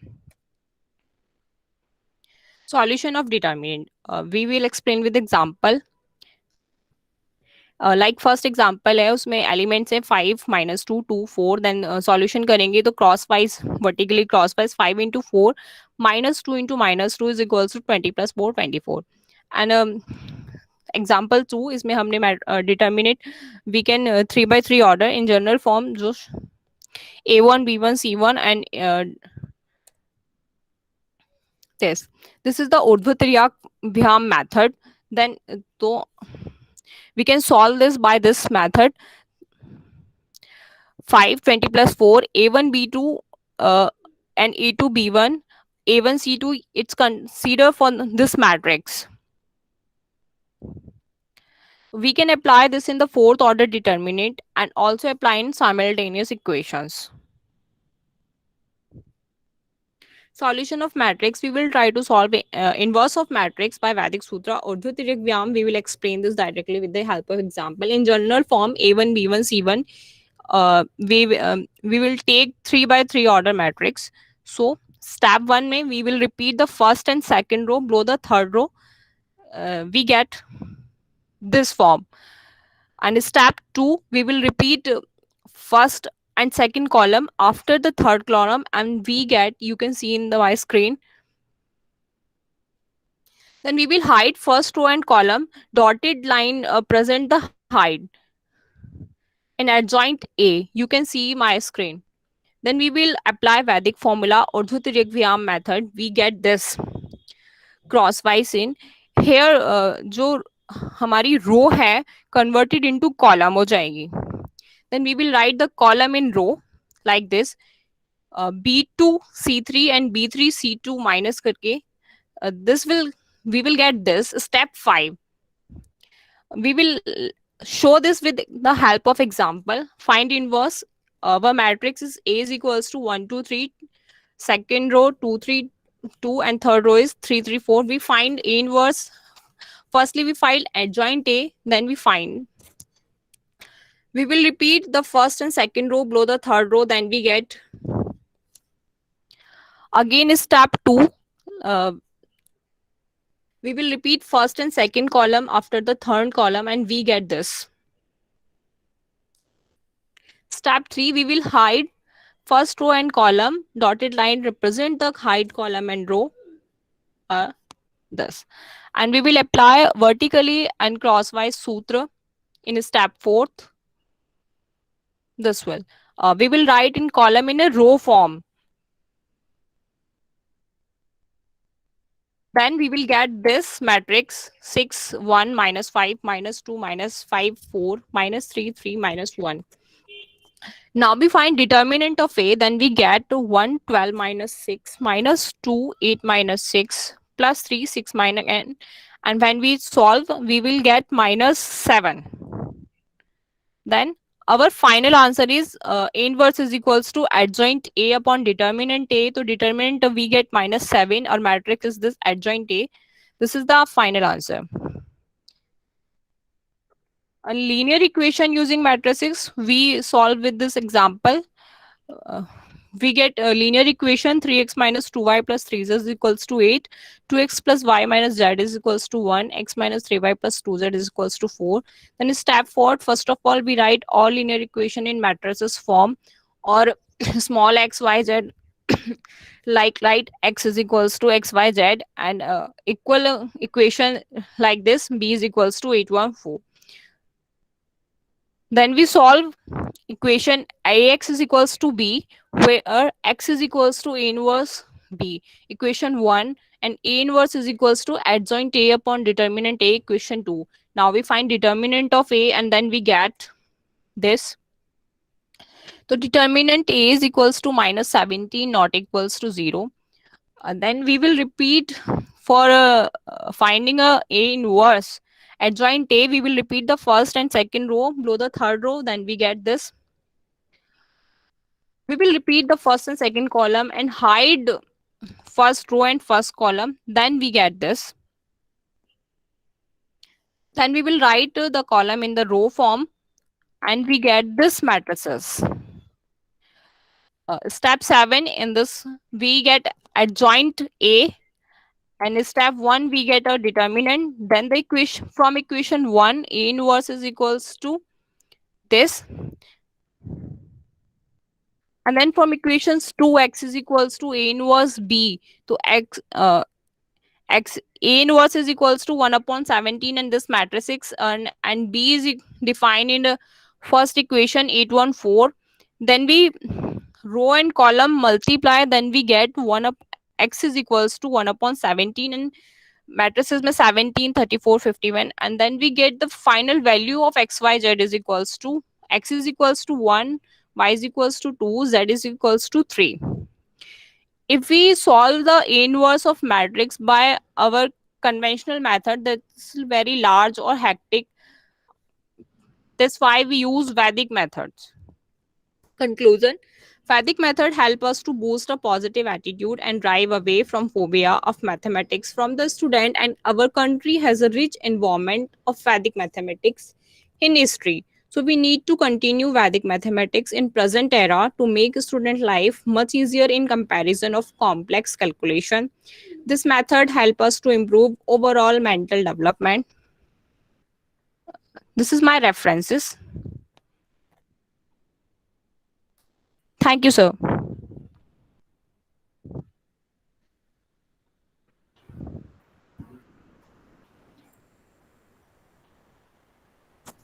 Thank you for the presentation, ma'am. Now it's doubt clearing session. If anybody have any queries, feel free to ask.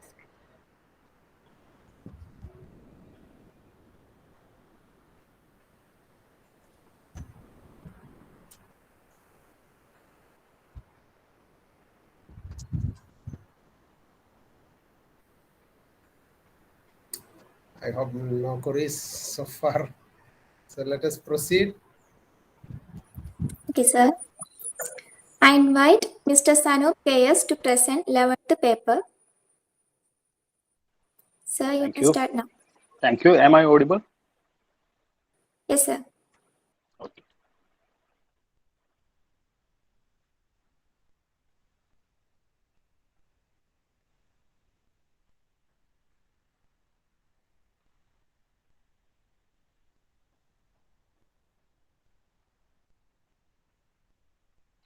Is it visible right now? Yes, sir, it's visible. Thank you. Thank you. So, first of all, I express my thankfulness to the organizers for giving me an opportunity to present my paper.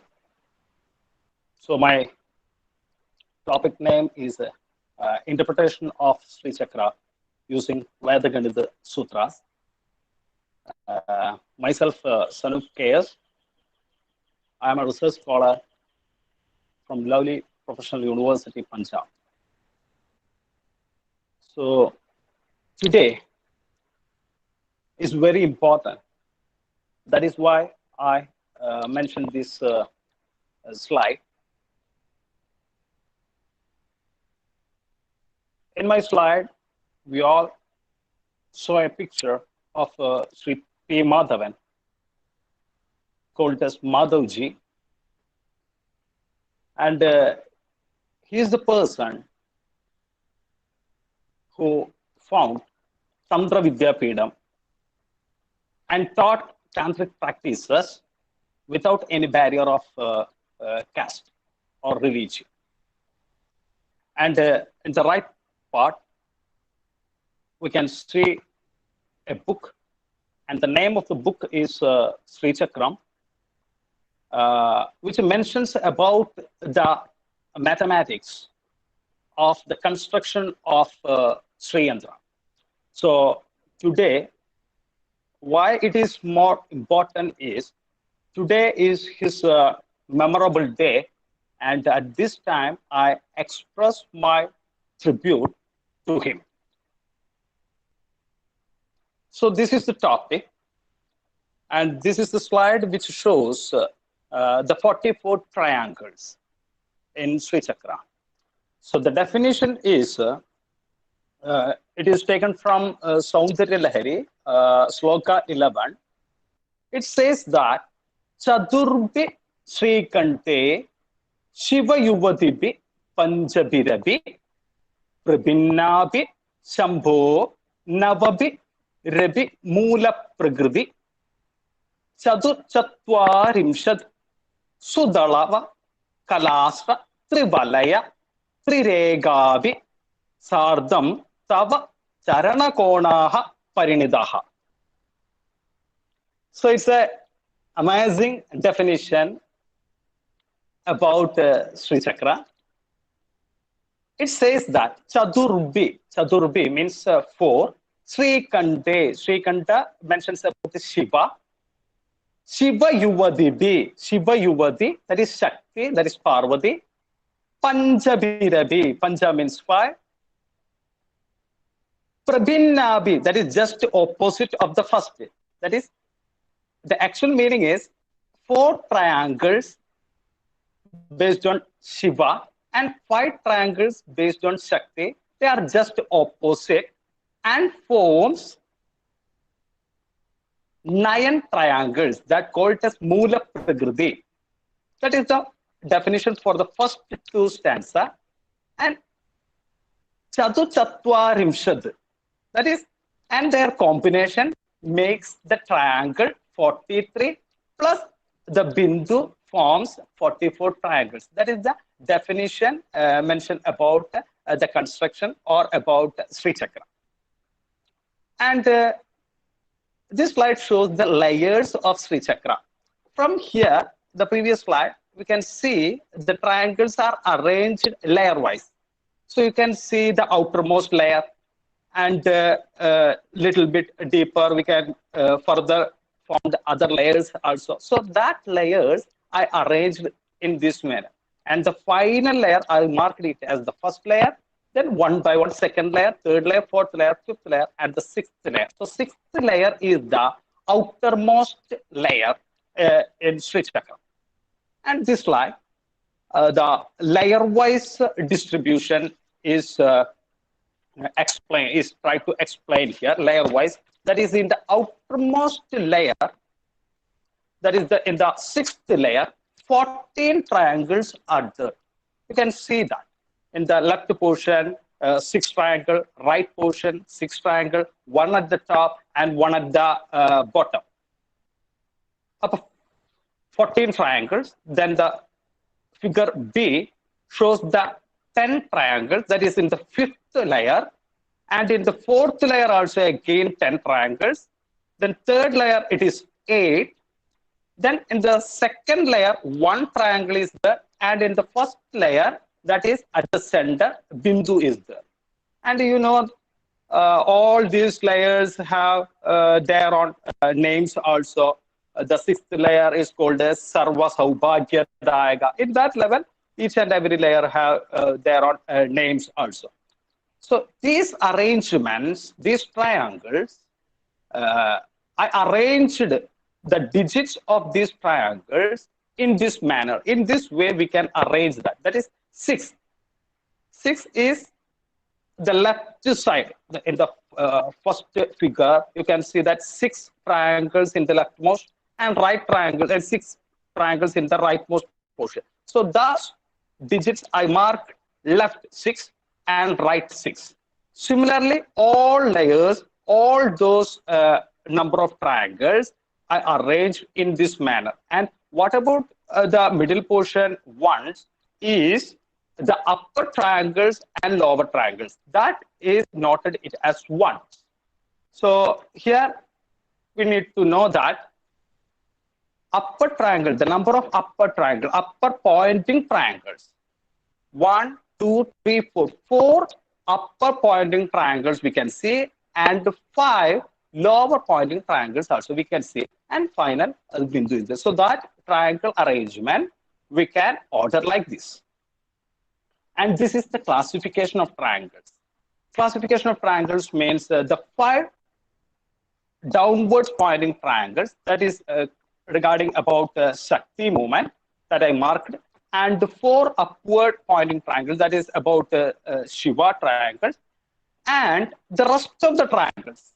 That here we can noted that the yellow triangles, that is merely 17 in the left side and 17 in the right side. So their combination makes 34. 34 plus 5 plus 4, that is 43, plus the Bindu forms 44. This way, the classification of triangles are there in Sri Chakra. And what about the arrangement of digits in Sri Chakra? Those are the digits 6, 4, 4, 3, and then the centermost. So I avoid the ones in between those digits. Why I avoid that ones? Because actually 9 ones are there in this arrangement. We can see that 9 ones. Those 9 ones are actually the Mula Prakritis. They are the base. So from that base, the rest of the triangles form. So I just avoid at that time, and the rest of the digits I marked it as 6, 4, 4, 3 and 3, 4, 4, 6. And up to this, I noted it as the digit. But from here, I noted it as a number. Why I noted it as a number is that the aim of Sri Chakra is to get or is to make a person self-actualized. It is a process called sadhana. A sadhana paddhati is there in tantric way. So a person achieves self-actualization by using this as a tool, Sri Chakra as a tool to achieve self-actualization. So from the outermost layer, when he approaches inside, his value increases. So in that level, the outermost layer, it is 6, and coming deeper, the value increases. And finally, near the Bindu, the digit 3 is there. So when we give unit 10, 100,000, those type of values for this digit, it can be read as 3,446 in one side, and similarly in the left-hand side also this type of arrangement is there. So analyzing that, we can see that one is the reflection of the other. So that part is also very important, because look at this digit or look at these numbers. One side is 6443 and the next side is 3446. That is just opposite of just a mirror image. It shows the beginning concept also. Shiva and Shakti, 4 upper pointing and 5 downward point triangle, they are just opposite. So here also I consider it as Shiva and Shakti. And these are the interpretations I made from those arrangements. What is that? Here I consider 6443 and 3446 are Shakti and Shiva. There may be interchange. That is, firstly we can take 6443 as Shiva, or we can take 6443 as Shakti. That doesn't matter. These numbers are considered as Shiva and Shakti. And what happens is that Shiva Shakti union, the combination, it is a concept that need to reach an individual, to got an individual, that Shiva and Shakti strengths are within us. So at the outermost layer, that is the 6th layer, actually he got an idea that Shiva concept and Shakti concept are deeply in his own body or in his own individual itself. So their combination, that is, at that time I just add 6443 and 3446 Shakti and Shiva and add, and I got a result that 9889, and I considered this as a union of Shiva Shakti number. From this we just need to check these 3 numbers, 6443 and 3446 and 9889. Considering, or we analyze these 3 numbers, it is noted that 6 in the first number, 6 and 3 guard the middle digits, and in the next number 3 and 6 guard the middle digits, and in the last, the answer 9, the digit 9 guard the digit 8. So 3, 6 and 9, they are regarded as the protective digits for the rest of the digits or the other digits. So this is what Nikola Tesla mentions in his theory. A theory already is there.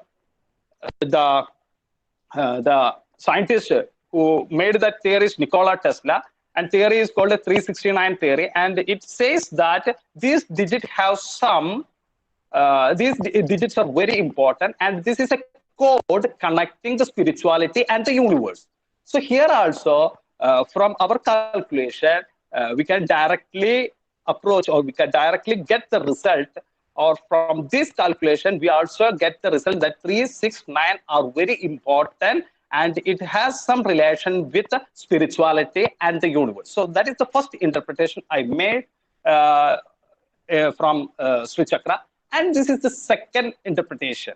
That is value identification of gravity. That also can be done, or it is also in Sri Chakra. By using Vedic maths, we can find it out, the value of gravity. How it is possible? That is, in the outermost layer, that is 6th layer, 6443 and 3446 are the digits. That is, it means it contains 8 digits are there. But when we combine these two numbers, the result we got is 9889. That is, from 8 digit, it shifted to 4 digit, and again the calculation goes, it finally reaches the digit 9, or 9 and 8 we can achieve. In the penultimate layer, it reaches 9 and 8. So at that layer, 9 is considered as Shakti and 8 is considered as Shiva. And we, or those person who recognizes or who doing or practicing this sadhana, is the person that stand in between Shakti and Shiva. So that is the bindu. If we place a bindu in between Shakti and Shiva, we can read it as 9.8, and this is actually the acceleration of gravity. So from Sri Chakra, it is very clear the gravitational value can be identified, or it is prevailed in Sri Chakra, that we can find it out using this Vedic Sutra. And why I consider, or by using Bijang method also, we can give a clarification regarding that. That is, actually 44 triangles are there. So Bijak method, 44 triangles, in the outermost it is 40, then 10, 10, 8, 1 and 1. That is the 44 triangles. The Bijak of 44 is 8. That I marked it. And after this triangles, it has 3 faces. That is, in one face it contains, yes. You have 5 more minutes left to Thank you. conclude Thank you. the Thank you. presentation. Yes. In the first layer, it contains 8 lotuses, 8 petals of lotus. And in the second layer, it is 16. And final 3 circles are there. And the bijak of that leads to 9. So we got digit 8 and 9. Therefore, I consider 98 as Shiva and Shakti. And the midpoint, the individual consider it, note it as 9.8. That Bijak method also applicable. The justification of why I choose 9 as Shakti and 8 as Shiva. It is very simple. In the beginning, we can see 4 and 5. 4 upward pointing triangles of Shiva and 5 downward pointing triangles of Shakti. Actually, our first sutra, Ekadikena Purvena, is applicable there. Or Ekanunena, from what path we are achieving, we are approaching. Standing in the part of Shiva, it is one Ekadikena or Ekanuna. Other side, we can consider. So Ekadikena and Ekanunena Purvana is applied there. That concept, by considering the same formula, I consider 9 as Shakti and 8 as Shiva. So Ekadikena Purvana and Ekanunena Purvana is applied there. And the third concept is finding a potential. So what is the potential? Actually, we got a number 9889. That is the union of Shiva and Shakti. That is the union. That is 9889. From that layer, that is the 6th layer, he needs to approach towards the Bindu. And after Bindu also, beyond Bindu, that stage also, one more stage is there. That is called super conscious state. Every individual needs to have the aim to achieve that super conscious state. That we call it as Parabrahma or Sahasrara. Sahasrara contains 1,000 petals. So that is the major introduction of other Vedic Ganita Sutra here.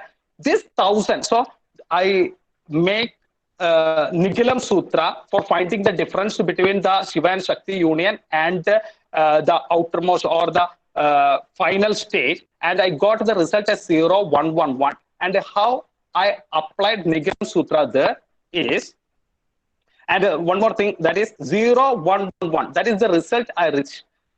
Arranged this 0111 in a triangular manner. It is the beginning of Pascal triangle. So Pascal triangle also came from this concept. So, and why I applied Nigilam Sutra for finding that potential is this one. 1,000 petals, that is 999 plus 1, Ekadikena Purvena Sutra is there.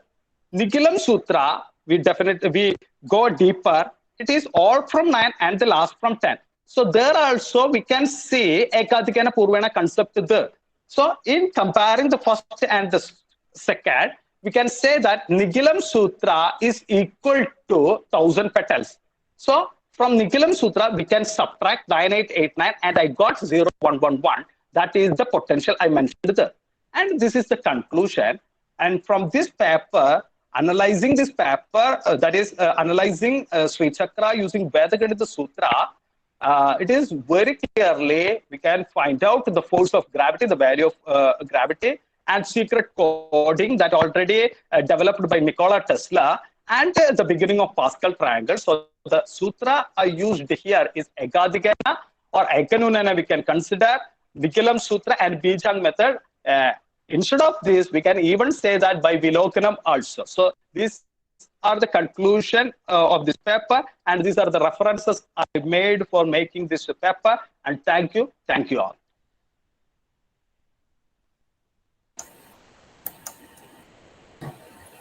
Thank you, sir. It's doubt clearing session. If you have any doubts, you can ask. Yes, please. Can I ask a question? Yes, ma'am. Hello? Yes, ma'am. Yes, ma'am. Oh, thank you very much. That was an absolutely wonderful presentation. My problem is understanding more. I mean, I could read it, but is there somewhere I can get this work written so I can study it, please? Yes, ma'am. Definitely. Definitely. We'll provide. Oh, absolutely wonderful. And it matches, of course, with all other spiritual teachings, you know, the tree of life with the gematria, with the Hebrew teachings, with the numbers. It's all, you've just set my heart on fire. Thank you so very, very much. Thank you. Thank you, ma'am. Thank you. Thank you very much.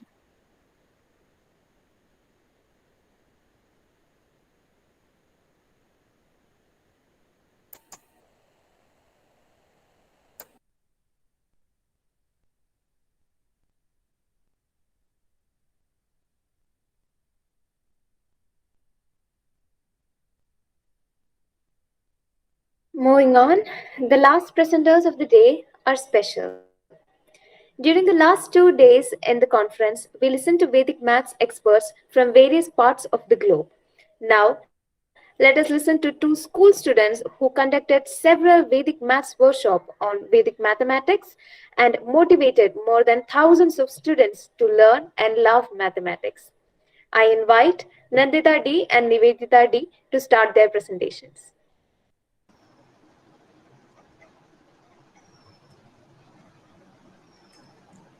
Good afternoon, everyone. I'm Nandita, a student of class 11th. And I am Nivedita, a student of class 7, and we both are students of Kendriya Vidyalaya, Kottayam.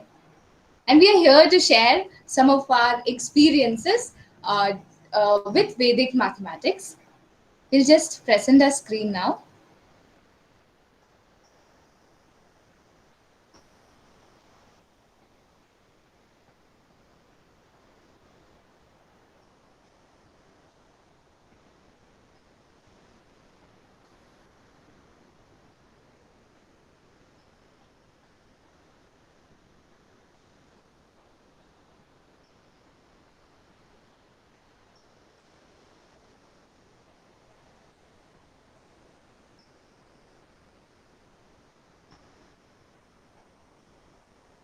Can you all see our screen? Yes, it's visible. Okay, thank you. Yeah. So we came to know about Vedic mathematics through our father, P. Devraj, and we found these Vedic mathematics methods much more interesting, faster, and much better than our conventional methods. And that's how we started learning Vedic mathematics. And while we were small kids in our younger classes itself, we used to surprise our teachers and our friends with these magic like Vedic mathematics techniques. And we'll just demonstrate a few of these questions here. Let's start off with a simple one. 1000 minus 463. This is a question of a subtraction of a number from a base number, that is a number like 10, 100,000. So here we have 1000 up here, and just like one of the presenters explained it, we use the Vedic mathematics sutra, Nigilam Navadas Charamadashita, which means all from 9 last from 10. How can we do it? So here we have 1000 minus 463. So we are going to subtract all the numbers of 463 from 9 and the last number from 10. So let's see how we can do. 9 minus 4 gives us 5. 9 minus 6 gives us 3. And 10 minus 3 gives us 7. So 5, 3, 7 is the answer.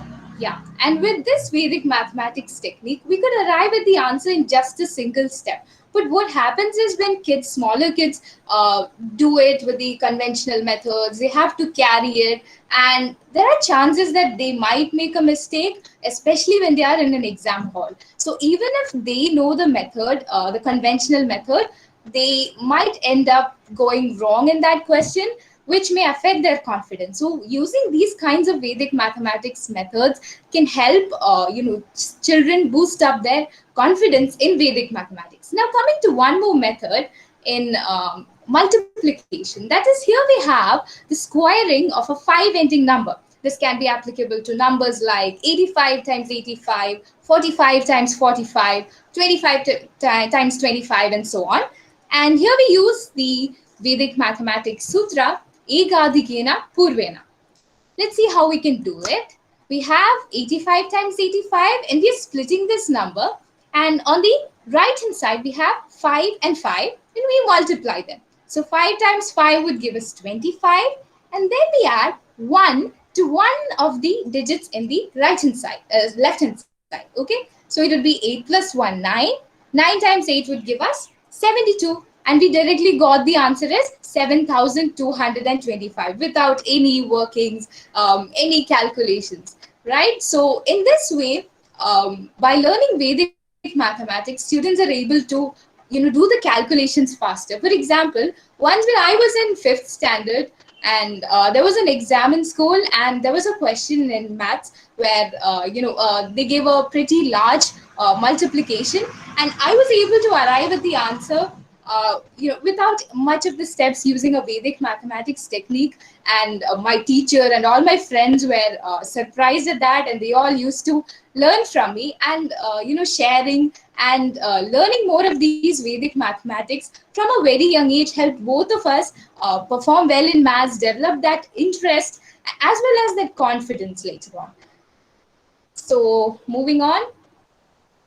Yeah, during the beginning of the lockdown, we saw our father taking online Vedic mathematics classes, and we too thought of sharing these techniques with our friends. So when we started our online sessions, our main objectives were to use our time fruitfully and help other kids to spend their time productively. We also wanted to help create a love for math in others and reveal the magic of Vedic mathematics to them. And at the same time, we were also excited to make new friends and stay socially connected while the entire world was focusing on social distancing. So in order to arrange our online classes during the lockdown, we prepared e-brochures and circulated our promo videos all over social media. And to our surprise, over I think around 1,000 students enrolled and participated in our sessions during the past 2 years.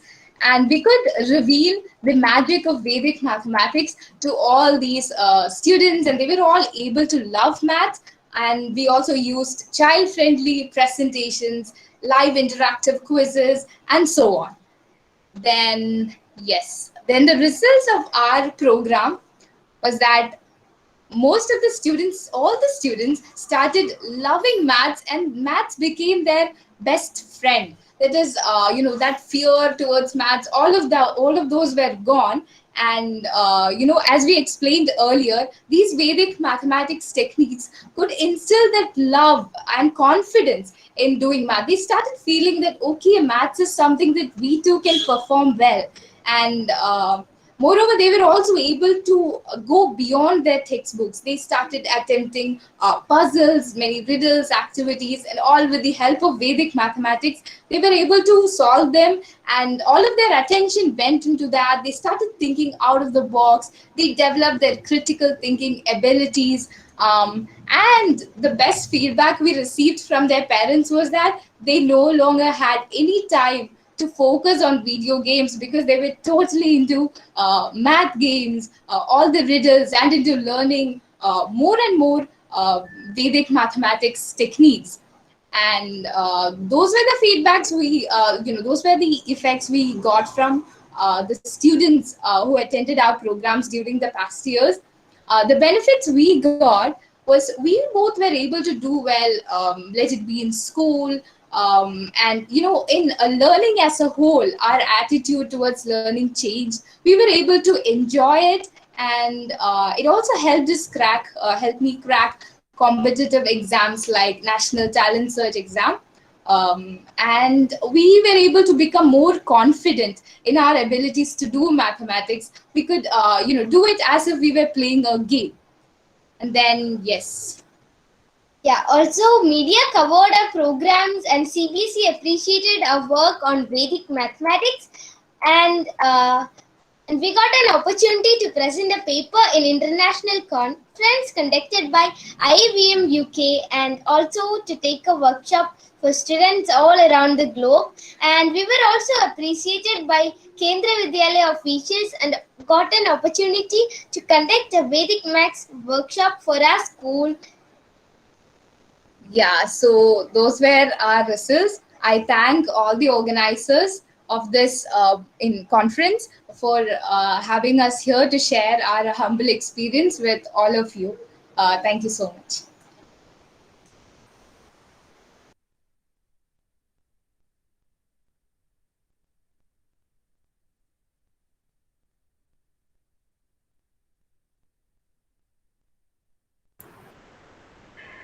Thank you for the presentation. It was wonderful.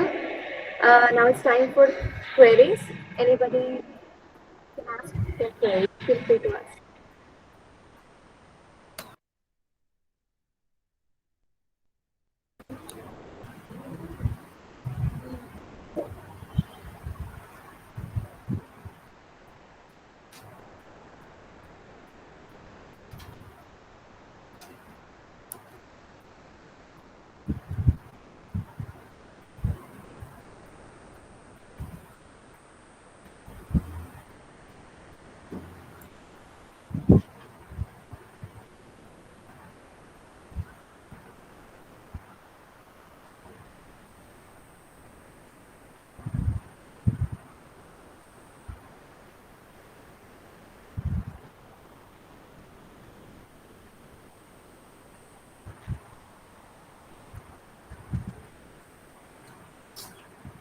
Yes, if you have any queries and general observations, yes, welcome all.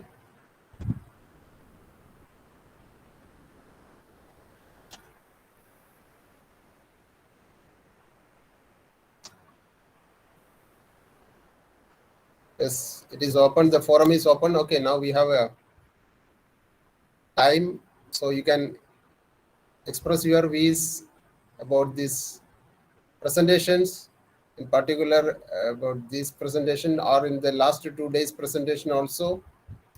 Yes, the floor is open to all the delegates. You can express your own views about this kind of conferences and about the papers presented.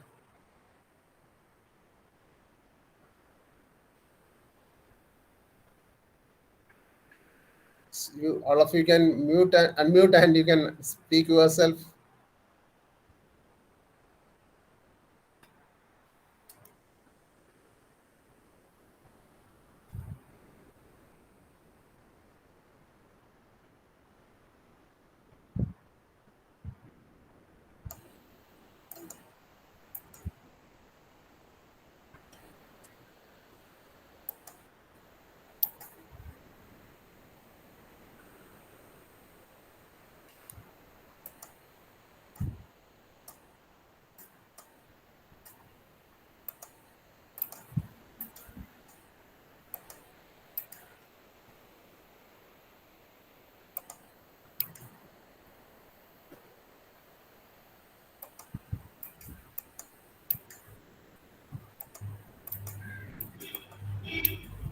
I'd like to say something.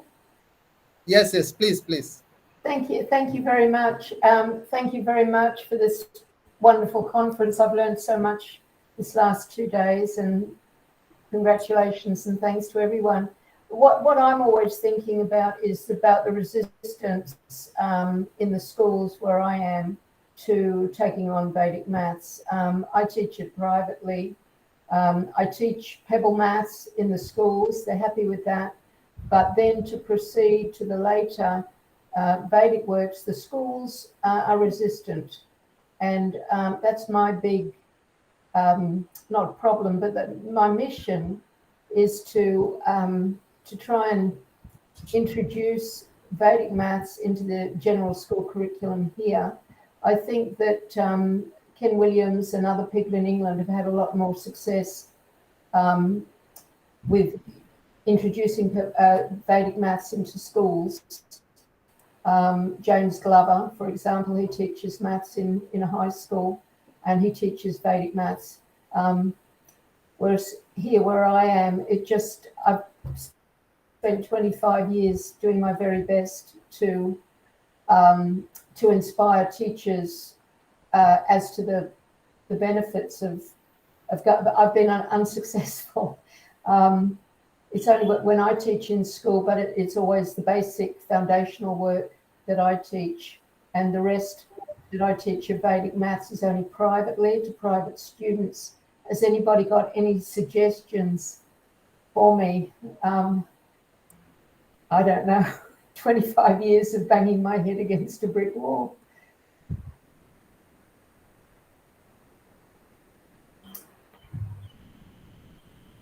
Okay, thank you. Yes. Delegates, okay, the forum is open. So if you want to speak about anything, yes, you can speak. Yes, please, sir. Please, sir. Please introduce yourself and you can start. Right. Yes, sir. Sir, basically, I wish to say that it's very informative conference, and we learn a lot from the experience of others. But I'm really impressed by the presentation of the two children. They share the experience of mathematics. So I mean that there should be conferences where all the delegates should be sharing the experiences with Vedic maths, and we shouldn't go with the normal way of, you can say, presentation, the papers and all that. I think that would be more fruitful. I have been practicing mathematics and still a student, and always try to learn more about the things. So I find that the papers, the conventional method of putting the papers, that is may not be so helpful like people who are already in this. And sharing the experience like the two children have shared, that would be more helpful for me if my other colleagues would be sharing their experiences with Vedic. Thank you, sir. Thank you, sir. Thank you, sir. Yes, okay. So when you started thinking about the international conference itself, okay, we had an very effective patrons and organizing committee. So they themselves suggested that, okay, the maximum opportunity should be given to students and new people. That's a motto, and that drove us throughout this conference. So that's why we try to give maximum opportunities to students. Yeah, thank you all for your cooperation. Yes, the floor is open. Yes. Redison, would you like to say something? Thank you, Devara, sir. Yeah, please. Thank you, Devara, sir. Yes, you have invested so much of time. You have nearly 1 month. You have made so many efforts to bring all these persons into a platform. That is a great effort from you. At the same time, your two children are more precious one. They helped you a lot. The software technology also they know Vedic techniques also. Most of the students in the lockdown period, they follow the total the fundamentals also, but your children inspired them. At the same, they developed simultaneously, parallelly, they developed the other persons also. That is a very great effort. Both the children have great future. Wonderful session, sir. Thank you, sir, for providing the zonal opportunity for me. Wonderful, sir. Thank you, sir. Thank you for your nice words about it. Rajendran ji, would you like to say something? Rajendran is one of the senior person. Yes. Yeah, please. Raji, you've done it. You've taken it to the masses, your children. Very good start on international conferences.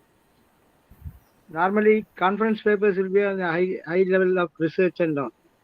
But now I see that even children can present papers on international conferences. Very kind of you to include them also. They are the future. Take India to great heights. Dhanyavad, Devaraj ji. Thank you. Rajendra ji is an expert in putting Vedic maths into electronics world, right? He's behind building a supercomputer for India, right? Can you speak something about, few words about it or your experience?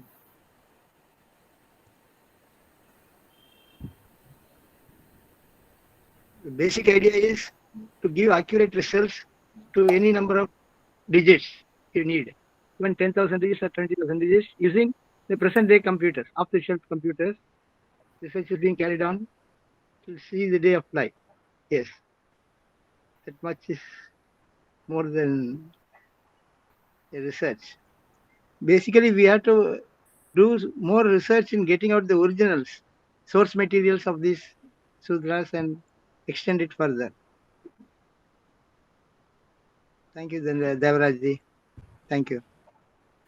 Okay, thank you, thank you. Oh, yes, I can understand your difficulties and all this is still okay. Thank you for your presence, valuable presence. I know, okay, you are not in a good Yes, position yes, to I always present with a you. paper and all. Don't worry. I'm always with you with my experiences. Yes. Thank you. Yes, you always get your support and motivation, right? Yes, Ravi ji, would you like to say something? Yes.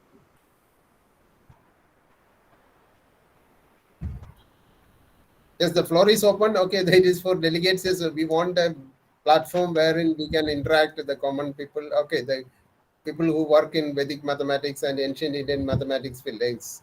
We want to develop a platform. Yes, the Madhava Ganitha Kendram is basically promoting the Kerala mathematics. Okay, the contribution of Sangamagrama Madhava and other Kerala mathematicians. But of course, we are all dealing with, or we are trying to promote the Indian way of doing mathematics also. Right, that's a part. Okay, that's a motive behind this conference, to build up a platform. Okay, that should be international also, wherein okay people can interact with the contributions as well as how it can be developed or it can be taken to the masses and how it can be applied in the modern science. Okay, even for technological areas, so how it can be useful. Okay, rather than it becomes a historical part. Yes, how it can be or how it is beneficial for the current world or the future world. Okay, that is our main objective, and that's why we are trying to build up this bridge internationally. Okay, so we request all your help and all should be there in this journey. Okay, it is a journey. Okay, it is not a single pillar. Okay, whenever we have so many pillars, only the structure is strong. That's what we are trying to build up. Yes, all of you can contribute. Yes, Raviji, would you like to say something? Yes, it was wonderful, Devraj sir. Very knowledgeable sessions, very nice presentations. We should continue it every year uh, on 11th September, on Universal Brotherhood Day. Right. Okay. Thank you, sir. Okay, okay. Thank you. Okay, you made out a point. Okay, to make us right. Thank you for your suggestion. Right.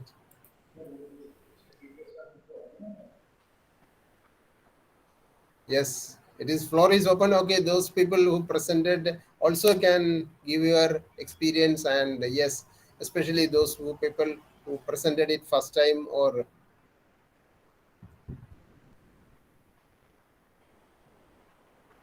and as part of the promotion of this conference and Vedic mathematics, we conducted two workshop also, pre-conference workshop also.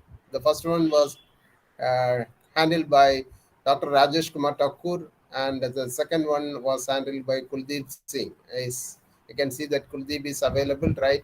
Kuldeep, would you like to share your experience?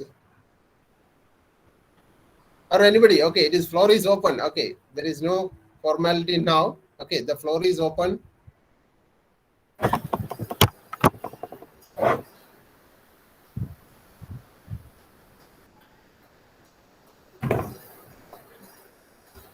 Yes, welcome, Gurdeep.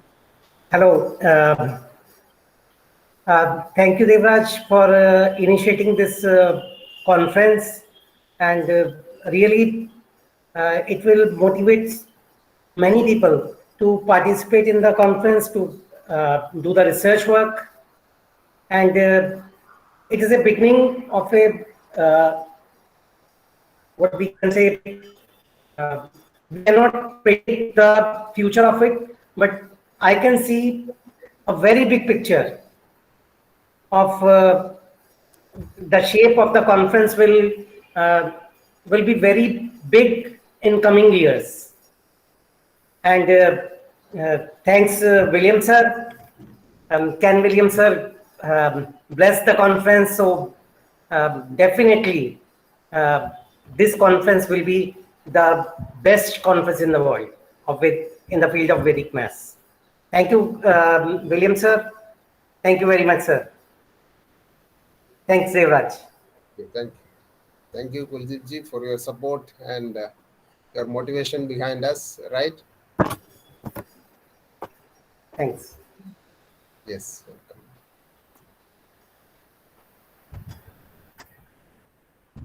Yes.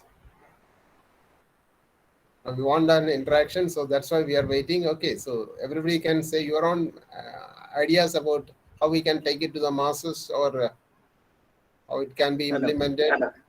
Yes. I am Gopakumar from Kottayam, Kerala. Yes. First of all, thank you for arranging this wonderful seminar. And it is very helpful.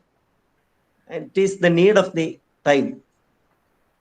Mathematics is one of the boring subject for many students and many of us. But these type of techniques help us to improve mathematics, and an attitude was formed. I hope many such arrangements will arrange in future for spreading Vedic mathematics. Thank you, sir. Thank you.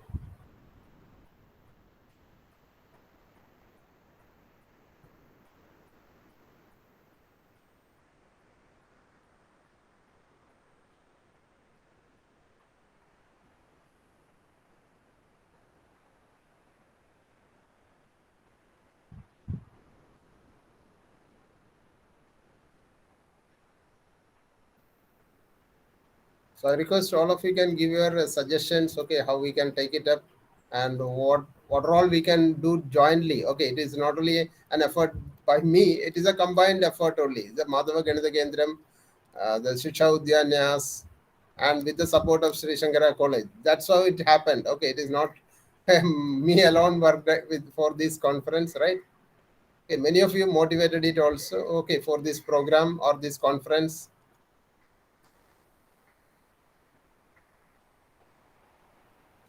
So what are the helps or how we... Hello. Yes. Sir. Nicely arranged by this international conference in a wonderful way. Thank you for all organizing team coming. Thank you, sir. Thank you.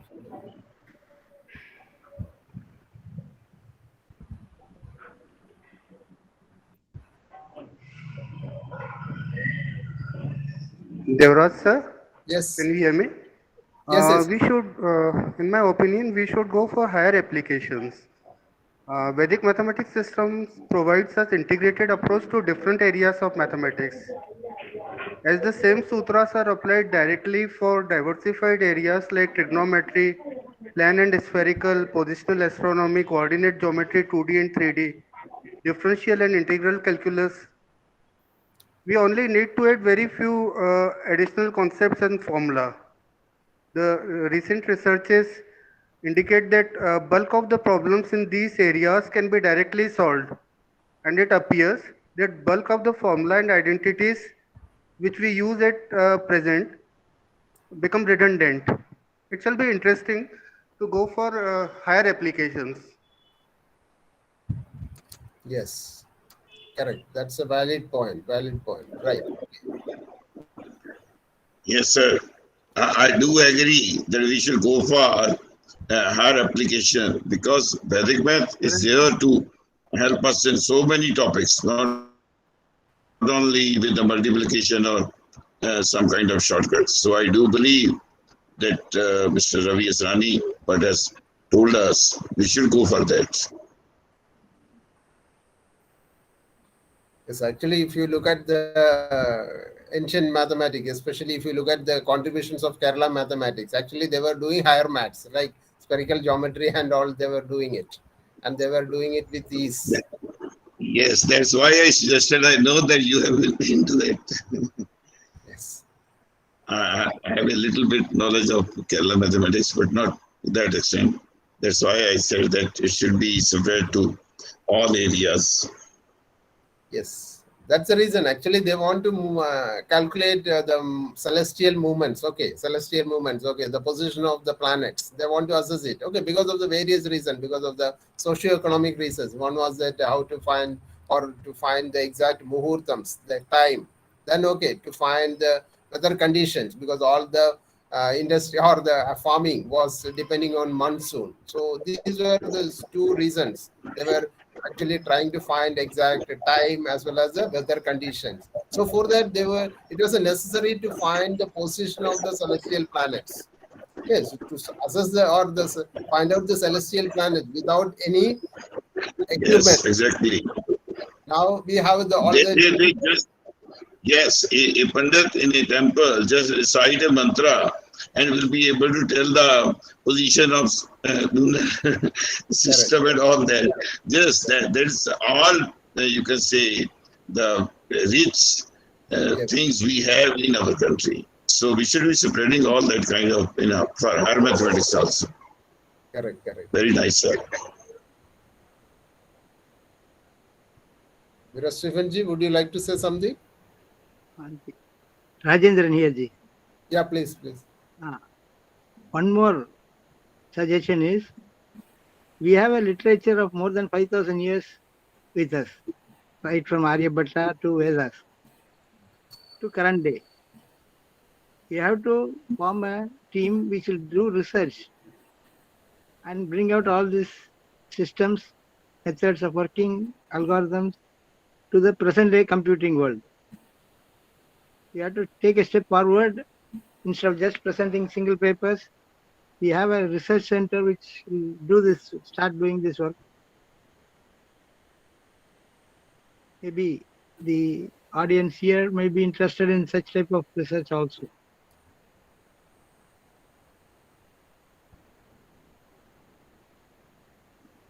Great suggestion, sir. Sir. And maybe Great suggestion. things done. Yes. Okay, we have a lot of documents available. Okay, so those who are interested, definitely Rajendra sir is an expert in that. Okay, we are having a lot of collections and as well as the areas wherein we can explore more. So if anybody is interested, definitely he can be a best guide and he will. Yes.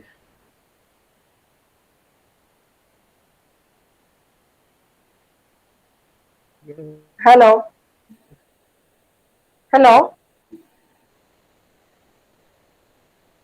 Hello.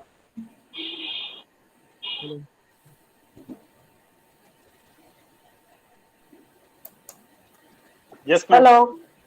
Yeah.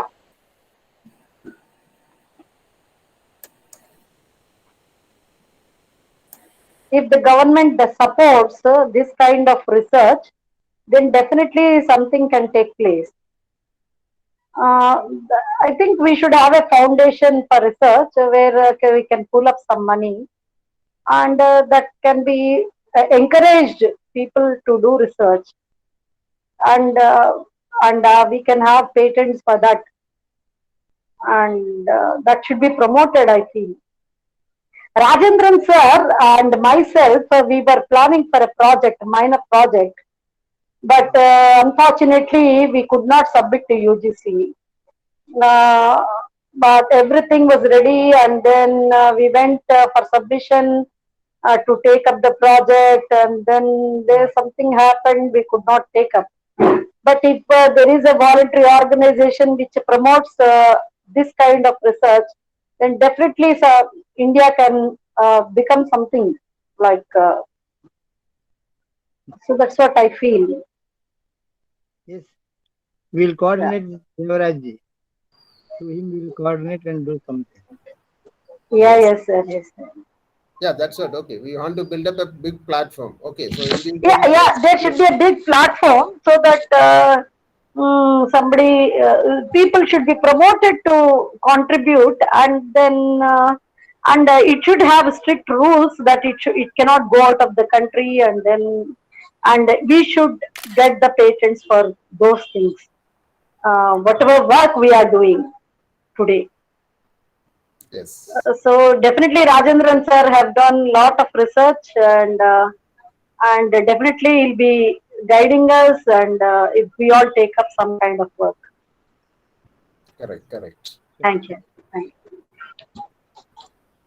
That's an absolute valid point only. Okay, that's the reason. Okay, so we are also trying to develop a big platform like this only. Okay, that's what we bring on people from different parts so that everybody can work for a common objective. Okay. Yes, yes. Collaborating through the internet system is very easy nowadays. Communication. Yes. Communication will be easy. Communication, we can do it. That's not a problem. But we need to really produce something out of it. That's what I mean. That's what I said. 5,000 years of literature we have. Yes. 5,000 years, not 1 year or 2 years. Yes. Thousands of years. People by Mr. Sanoop has given us a glimpse that what can we get out of those papers, that the rich heritage we have. Mr. Rajendran is advising us, we can get as much as we can do. Yes. And Mr. Sanoop's paper has clearly given us a glimpse. It was very good. It was very well defined presentation with lots of knowledge. Thank you, Mr. Sanoop. Thank you, sir. Thank you. Okay, so we want to take it to the mass, and as well as, okay, we have to inculcate in even the students. Okay, that is our objective. That is the reason, okay, for the closing ceremony, we invited the secretary of NCERT, and he has consented to join with us. Okay, so we can inform him also, and he is already aware. Okay, but still we can present it on in front of him. Okay, so all our activities and what is happening. So that is the objective. So he'll be joining soon. Okay, please stay tuned. Okay, so he'll be joining soon. Okay, then we will start off our valedictory function. So meanwhile, okay, whatever the suggestions or your feedbacks or your experience about Vedic Maths, yes, this is a platform open for you to express your own views. Okay, many people have many years experience. Yes, the Kenneth William had more than 50 years experience. Yes, Rajan ji also having more than 50 years experience in 45 years of experience. 45 years of hard work. Yes. Totally hard work. You delved into the depth of the Indian mathematics. We know. Okay, but we want to give it to the world. Yes. Yeah. So that's what. Okay, we really want to appreciate people like you. Yes, who led us. Okay, who is leading us and motivating us throughout this journey. Right. So we look at my case itself. Okay, I'm basically an automobile engineer. I'm directly connected to maths. But okay, because of this passion only, I involved in it. Okay, with all your support and motivation. People like you motivated always. Right. Okay. So like that, we want to build up a generation which love maths and which is aware about Indian maths. So now what is the situation? If you ask a student of a graduate school also, so what about the Indian contribution? Yes. So the many syllabus doesn't cover anything about Indian mathematics as of now. Okay, so we expect some change with the new education policy and all.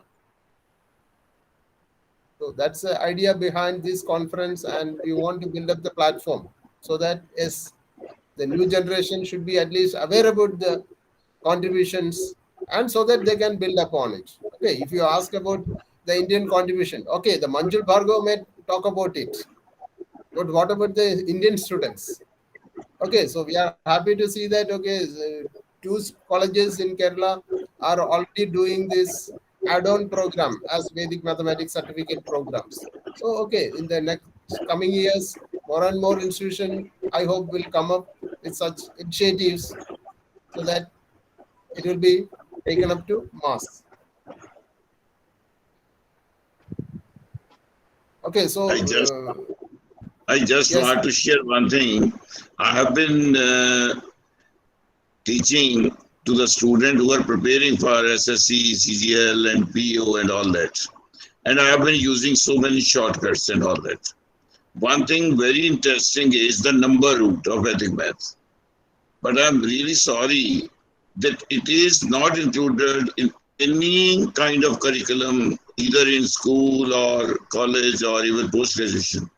So it's a really sorry state of affairs within India that the number root, which can be helpful, especially for estimating the things and checking the silly mistakes and all that. But I never learned number root until I tried with Vedic math. So it's really sorry that even in India, Vedic math is not being fully explored. It should be part of curriculum. As for multiple choice question, MCQ questions, number root can play a very good role to find which are incorrect answers. So then the probability of being the right answer would be great. I have been using that one. But one thing is there that I don't find even number roots, not to talk about other sutras. There should be at least the few sutras within the curriculum, school curriculum. I do believe like that. And those are very applicable within, you can say, even up to the middle class grade 8, I mean. Thank you. Yes. And not only up to grade 8, sir. See the matrix, okay, the inverse of a matrix, the concept was presented here today. It is actually coming in Yes, sir. diploma level or engineering. Yes, sir. Level. So, but the problem is that nowadays. Yes, sir. You're really correctly saying. Yes, but I think that we should promote the things, and the government should include Vedic math as part of. Now we can see a lesson playing with numbers in NCERT books. That's all the estimation is. I have taught foreign students also. There the estimation is one of the basic things. They need to go for that. So estimation, we just go with the rounding of numbers for grade 3, 4, 5, like that only. That's what I mean. These things should be more practically used, the Vedic sutras. So we should press upon government that it should be included in the school curriculum, right from grade 3, I believe, onwards. So our ancestors estimated the diameter of the earth, distance between earth and all. Those things our ancestors estimated. But sir, we are. I don't believe that the government is, you can say, really would listen to us and go for that. But I believe that if we go for that, the math should be interesting. It would be interesting, not a boring subject. And secondly, it would be, you can say, different from the other countries. We would be well advanced. And as Mr. Rajendran has offered, that we should be looking for a research on the papers and the ancient things we are having.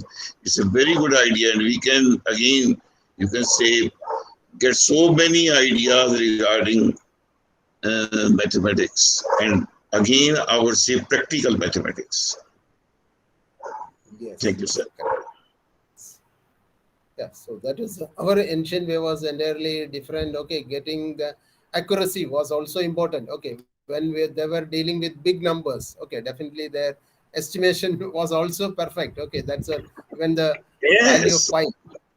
Yes, exactly, sir.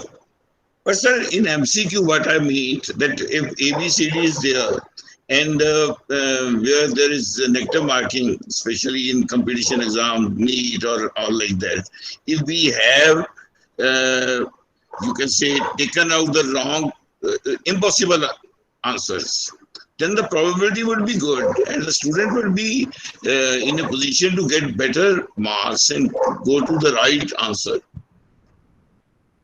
So Vedic math can help in that way to a great extent. Nowadays, I have learned that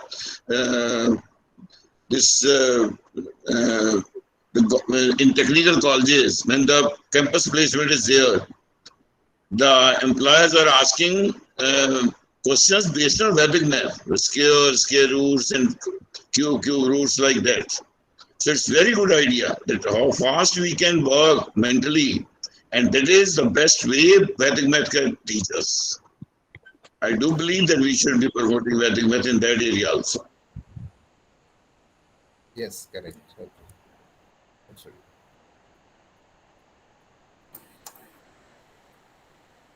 Can I ask something? Yes, please. Thank you very much. Thank you. Just listening to the last gentleman, myself and my children have created maths. We don't know how it fits in with the sutras because we're not educated enough in Vedic maths to understand the spiritual foundation and the we're not Indian. we don't understand on that level. So that last gentleman was talking about, for example, Amber, who I mentioned in my talk, my engineering student, we were working on powers and roots, and she got to the stage where she could take a 13-digit number and give you the 8th root of that within about 4 or 5 seconds. Now, I'm sure that exists somewhere in the Vedic maths curriculum, but we don't know it. We discovered it ourselves, and it would be very handy for me, very wonderful for me to have someone to talk to about these things and say, how does that fit? Like, are we completely out of left field, or are we working within some parameter where we need to learn a bit this way or that to firm up what we're discovering? Are we discovering Vedic maths? I think we are, but how can we discover something that's been there for 5,000 years? I get a bit confused. Not confused, but it'd be lovely to have some guidance with these things.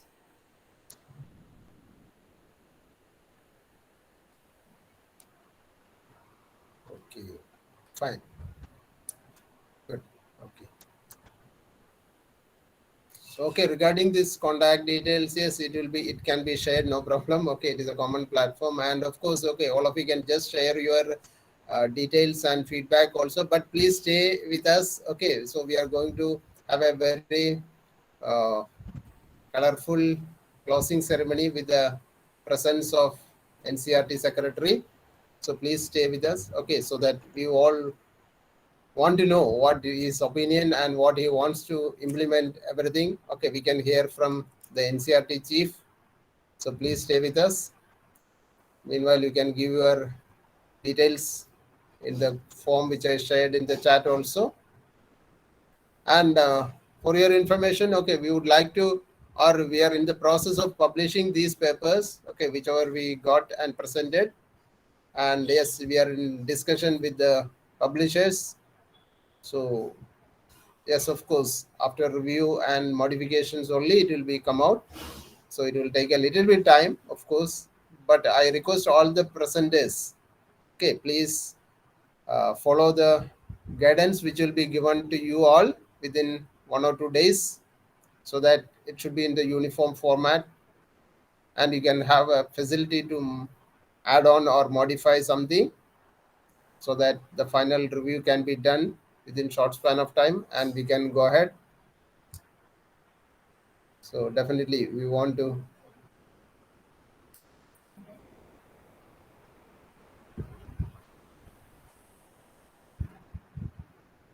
Yes, if you have any other queries or anything else, you can put up.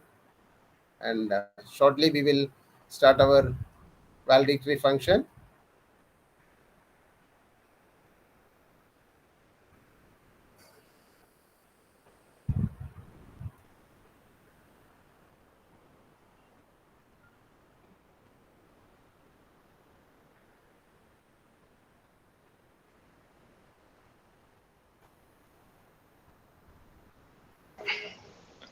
Sir, can we start?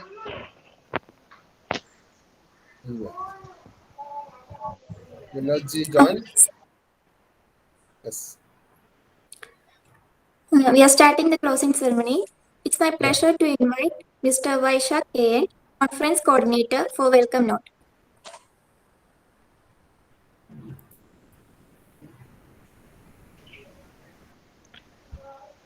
Good evening, everyone. I welcome you all for closing ceremony. We had wonderful 2-day seminar conducted by Madhava Ganitha Kendram associated with Cosmic Maths. I am sharing my happiness on this occasion for getting new aspects on the topic Vedic Maths. I welcome Sri Devarajan Master to submit conference report. He is the conference coordinator. I welcome Advocate K. Anand, Managing Trustee Adi Shankara Group of Institution for Presidential Address. Today, we got a very valuable guest for our closing ceremony. Today's chief guest, Dr. Major Harsh Kumar, Secretary NCRT. He served many years in Indian Army. He got deputation when he was major in Army. A. Vinod Ji, Monitoring Committee Member, Ministry of Education. Also, he is the founder secretary of Madhava Ganitha Kendra. He is the Dakshin Bharat Samyojak Shiksha Samskriti Uttanyas. I welcome A. Vinod Ji. Also, I welcome Purnima Unnikrishnan for vote of thanks. She is studying in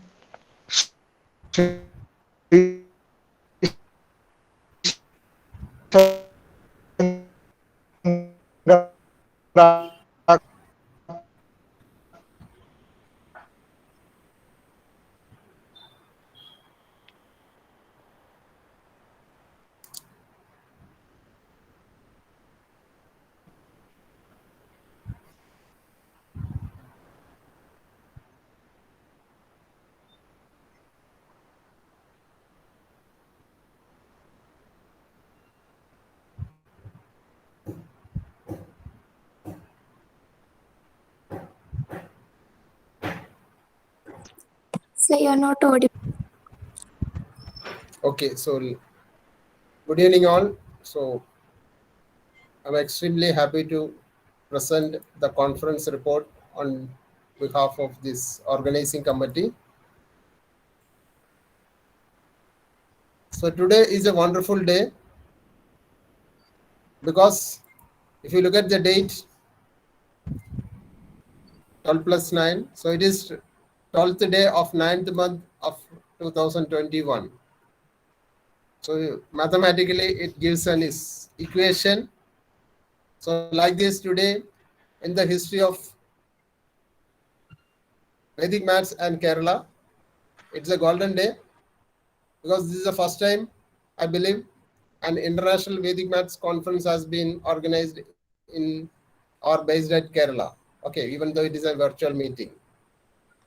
Yes, we hope everything will set right soon, and we all invite you all to a physical international conference here in Kerala soon. Now let me move to the report. The 2-day conference, jointly organized by Madhava Ganitha Kendram, a unit of Vidyabhyasa Vikasa Kendra or Shiksha Udyanyas, New Delhi, and Sri Shankara College, Kaladi. Kaladi is a place which is having a holiness with the footprints of Adi Shankara, and in association with Cosmic Maths Foundation. We put up the theme of this conference as role of Vedic maths in the holistic development of a child. And when we convened the advisory committee with the patron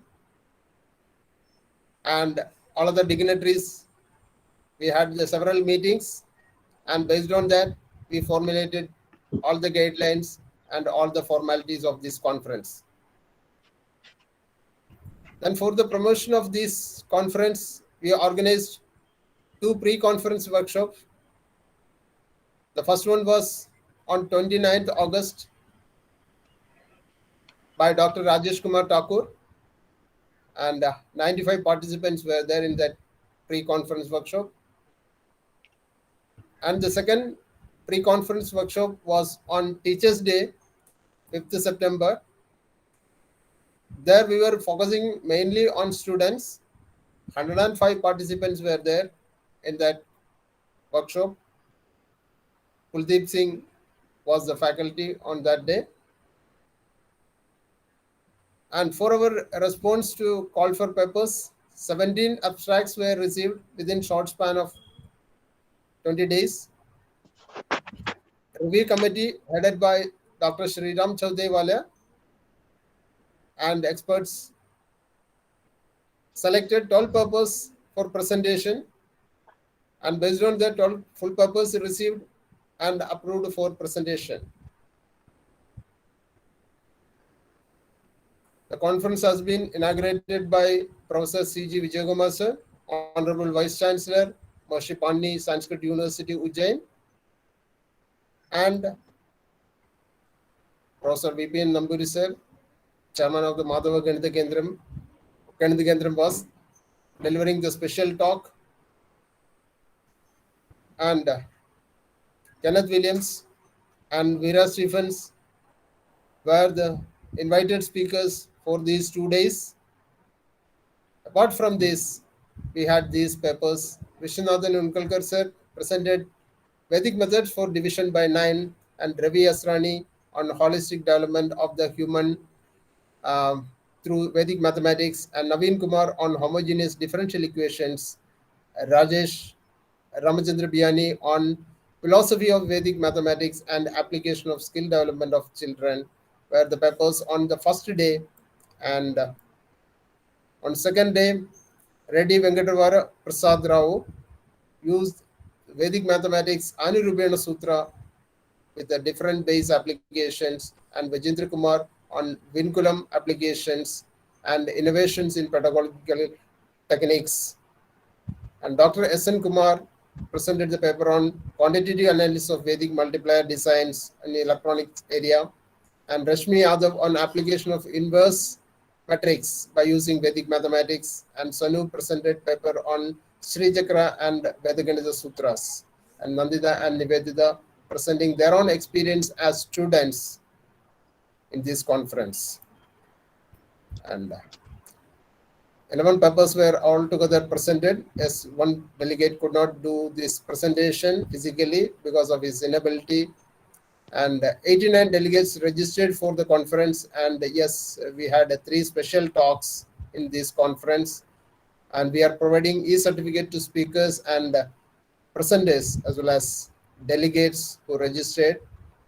And the process initiated already for the publishing of these papers, and the discussion is going on, and the review will be taking place soon for the publishing these papers in an official manner. And we are happy to see that, okay, the Honorable Secretary of NCRT, Major Harsh Kumar, is the chief guest in this closing ceremony. And we would like to express our acknowledgements and thanks and gratitude to several people who motivated us, especially the sincere gratitude to the patrons of this conference who motivated us and who gave us all the guidance for the smooth conduct of this conference. Appreciate the support extended by paper review committee. Yes, they done a tireless effort to screen all the papers and abstracts within short span of time and intimating the uh, speakers accordingly. Thankfully, acknowledge the support extended by publicity team led by PP Rajesh sir. He was instrumental behind this idea of this Vedic mathematics, International Vedic Maths Conference itself, right? He is actually, okay, after one workshop for B.Ed students, he only put up the idea, why don't we conduct a Vedic Mathematics International Conference? So he only motivated us to start with this. Okay, thank you, Rajesh ji, for this opportunity and your motivation, right? And a big thank to the student coordinators for their tireless support for the last 4-5 days. Okay, so they were contacting all the delegates, all the speakers for the proper arrangement. Okay, if you could manage the conference within time, I dedicate this entire thing to the student coordinators. They only manage this wonderfully well. Yes, hats off to you, my dear student coordinators. Thank you all. Right. And for the support and guidance extended by Shiksha Udyanya's team and Vidyabhyasa Vigasa Kendram Kerala and all the management and the staff of Sri Shankara College to make this conference a big success hand in hand with Cosmic Maths Foundation. Thank you all, and I present this report on behalf of this conference. Thank you.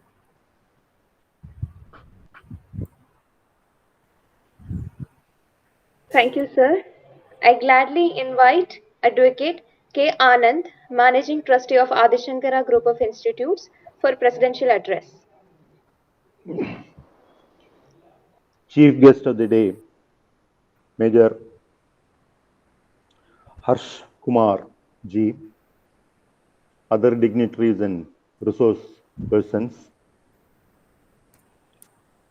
I'm very happy to participate in this seminar, basically for more reasons than one. Firstly, Sri Shankara College, Kaladi, which is situated in the birthplace of Adi Shankara and is owned by one of the mutts established by Adi Shankara, that is Sringeri Mutt, which depicts Yajurveda, because there are 4 mutts in 4 corners of India, which depicts various Vedas, 4 Vedas. So Sringeri Mutt, it is Yajurveda, and the use and purpose of studying these Vedic mathematics should be made known to all the students, because from the age of 5 till the age of 14, they study these sutras and techniques which certainly will sharpen their brains and which is good for them not only in the academic side, but as Swami Vivekananda has said, see, they will be able to stand on their own feet. They will be able to solve any problems. And if we are depending on Vedic mathematics, it will be just like a mobile phone in our hand now, because we need a mobile phone for anything and everything. So it will just be like that for computing anything, for forecasting the weather, as somebody was saying, for forecasting the muhurtam and all that. For every need, we'll need Vedic mathematics. Such is the importance of Vedic mathematics, and certainly we all know that India had a very great heritage. Earlier we had the knowledge of Sanskrit, Vedic mathematics, and we had the best Gurukula Vidyabhyasa, we had the best universities in the entire globe and all that. But gradually everything disappeared, and certainly it is our duty to bring back all those glories of our country back. And through this Vedic mathematics and Sanskrit education and all that. So I'm very, for those reasons, I'm very happy to be associated with this. And as somebody was mentioning in their speech, I also would recommend that this Vedic mathematics should be made part of the curriculum, at least 1 hour a week to start with.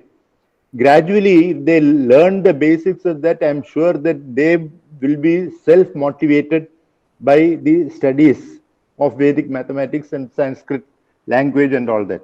So certainly this should be made part of the curriculum, and we are always for promoting Vedic mathematics in our curriculum as add-on course or otherwise as part of the syllabus, so that I have no doubt that that will certainly help all these students, and particularly when a student learns from the age of 5 to 14, it will just be imprinted in their brain just like a computer. They will never forget it. So our brain system is much more effective than any computer which has been invented so far. So such were the types of teaching and learning in the earlier days, and through all these this type of conferences, I am sure that we can bring back those great glories of our country. And I would say that the Adi Shankara group of institutions will always support for all these types of activities. So once again, thank you very much for giving me an opportunity, and I certainly express our wholehearted support for such type of learning and teaching and learning processes. Thank you very much. Thank you, sir. It's my honor to invite our chief guest, Mr. Harsh Kumar, the Secretary of NCRT, for inauguration.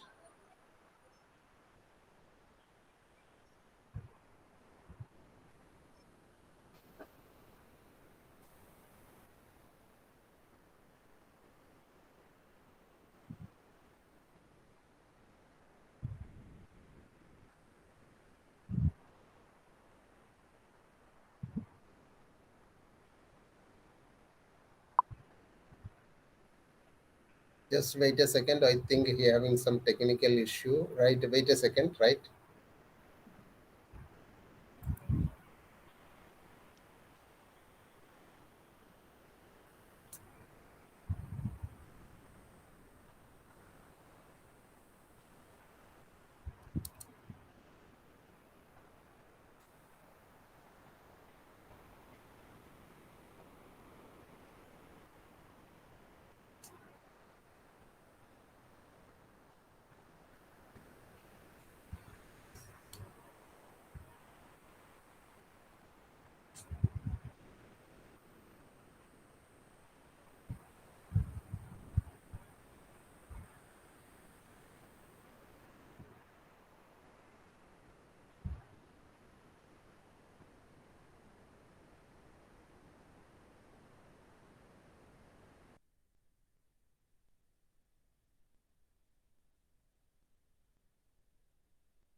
Please wait a second. Okay, the technical issue has been resolved now. Okay, please wait a second.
So sorry for the delay. We're trying to connect to the chief guest. Please wait, everybody. Yes, of course. Some technical issue. Okay, he couldn't join it. He is trying, keep on trying. Okay, we'll resolve it shortly. Okay, he's waiting and he's not getting connected to the call or this meeting. Please wait a second. Sorry for the.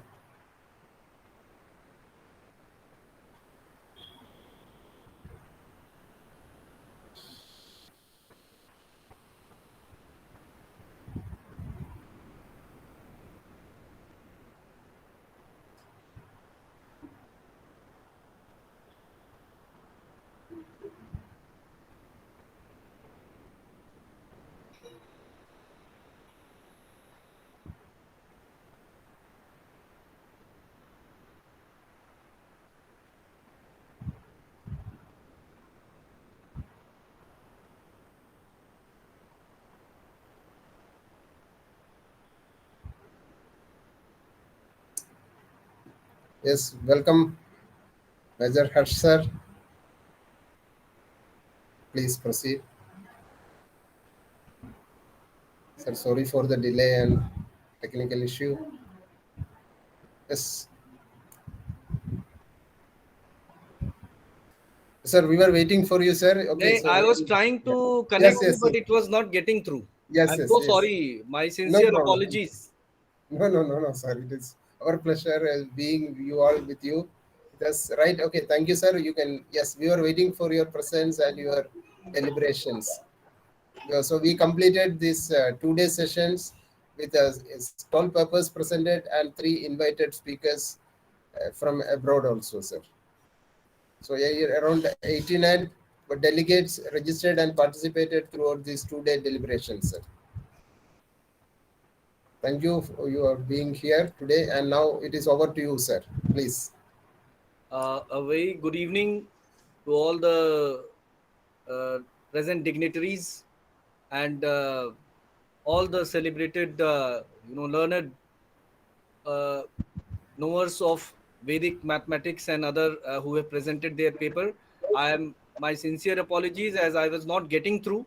There was some problem in the connectivity, but however, I thank Vinodji for inviting me here for such a august gathering, and who are trying their level best to get our Vedic knowledge upfront now in the present scenario when the national education policy is in vogue and we are working hard to get that implemented.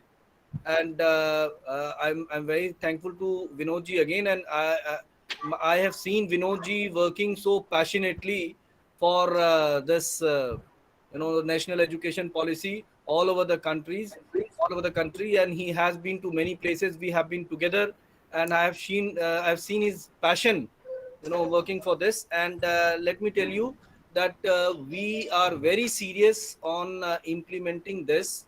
Like we are not going to make it an alternative right now. Just we are not going to change immediately because it will be a problem for the students. But then it is going to become an alternative system very soon, and many universities have done MOU with Shiksha Sanskriti Utthanyas, and that is they are giving courses on that, running courses on that, and very soon it will be implemented in other universities also, because some other universities also want to conduct this program. And the thing is that to implement it or to introduce it in the primary and secondary classes, no doubt it is right now it is a big challenge in front of us, that how to introduce this without disturbing the existing system. Because actually the calculation and all is very fast in this Vedic mathematics, and we have also undergone a course of it, a capsule of it, because Dr. Rakesh Bhatia, who is deeply involved in this from Nyas side, he had shown some presentation on this, and slowly the professors are working on this, that how to introduce this, how to get this without disturbing the system. And with the I haven't seen the presentation, but I'm sure it must be an eye opener, and it must be an implementing thing. It must be a way how to implement this in the present system. And we have to know one thing, that this entire national education policy which has now has come after a lot of consultation of all the stakeholders throughout the country. And this is for the first time in our country that this has come up. And I'm sure that with now, our leadership has said that it requires everybody's contribution in it, because policies are made, but it can be implemented only when we all come together. And I see that people are passionate to get these things implemented and get this thing forward in all walks. Yesterday also I attended a national summit, in which the teachers from all over India, in spite of having such a bad weather, they have come, and they are so enthusiastic about getting this national education policy implemented in their schools, in their organizations. There were many the management from many schools across the country, they had come. Let me tell you one thing.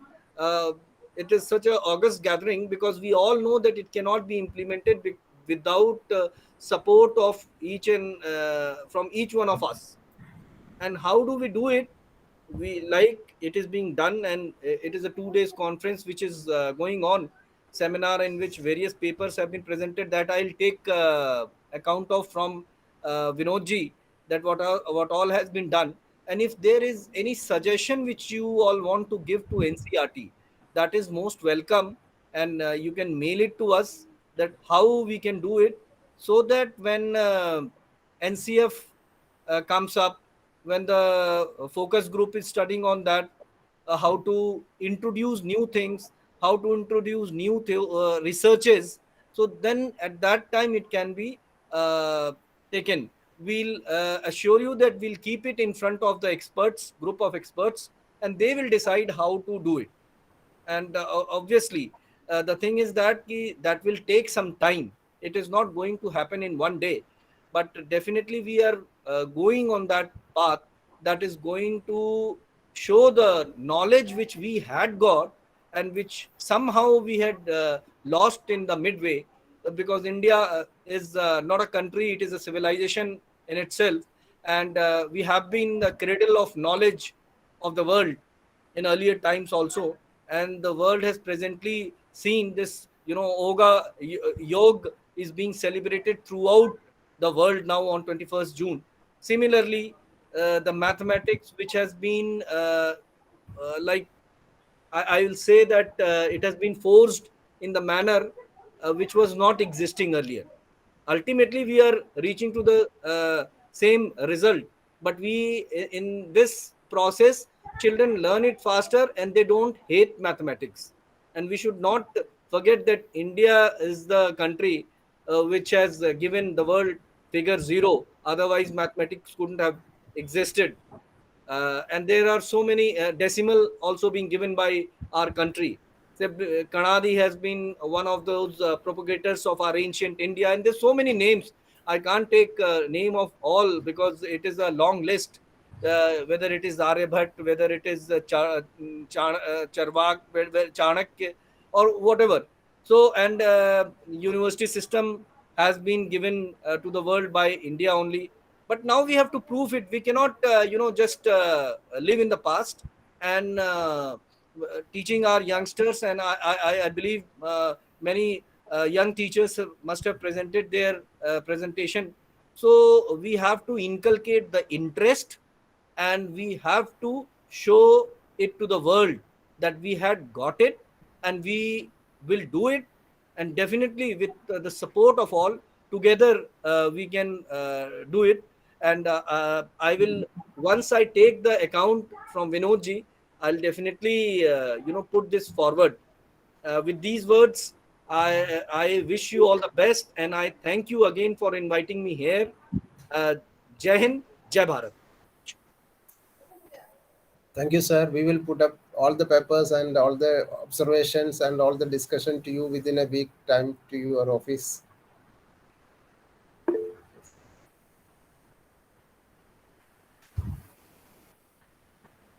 I invite A. Vinod, member of Monitoring Committee of Education and Ministry of Education, for felicitation.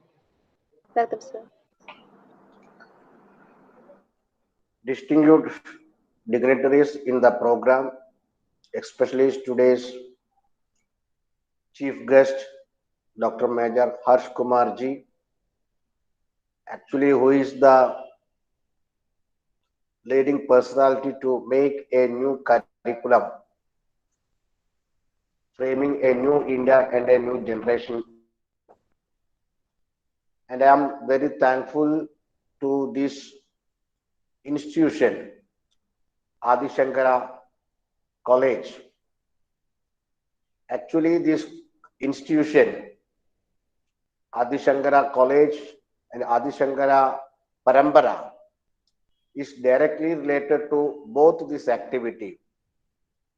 One, if we ask anybody in the world,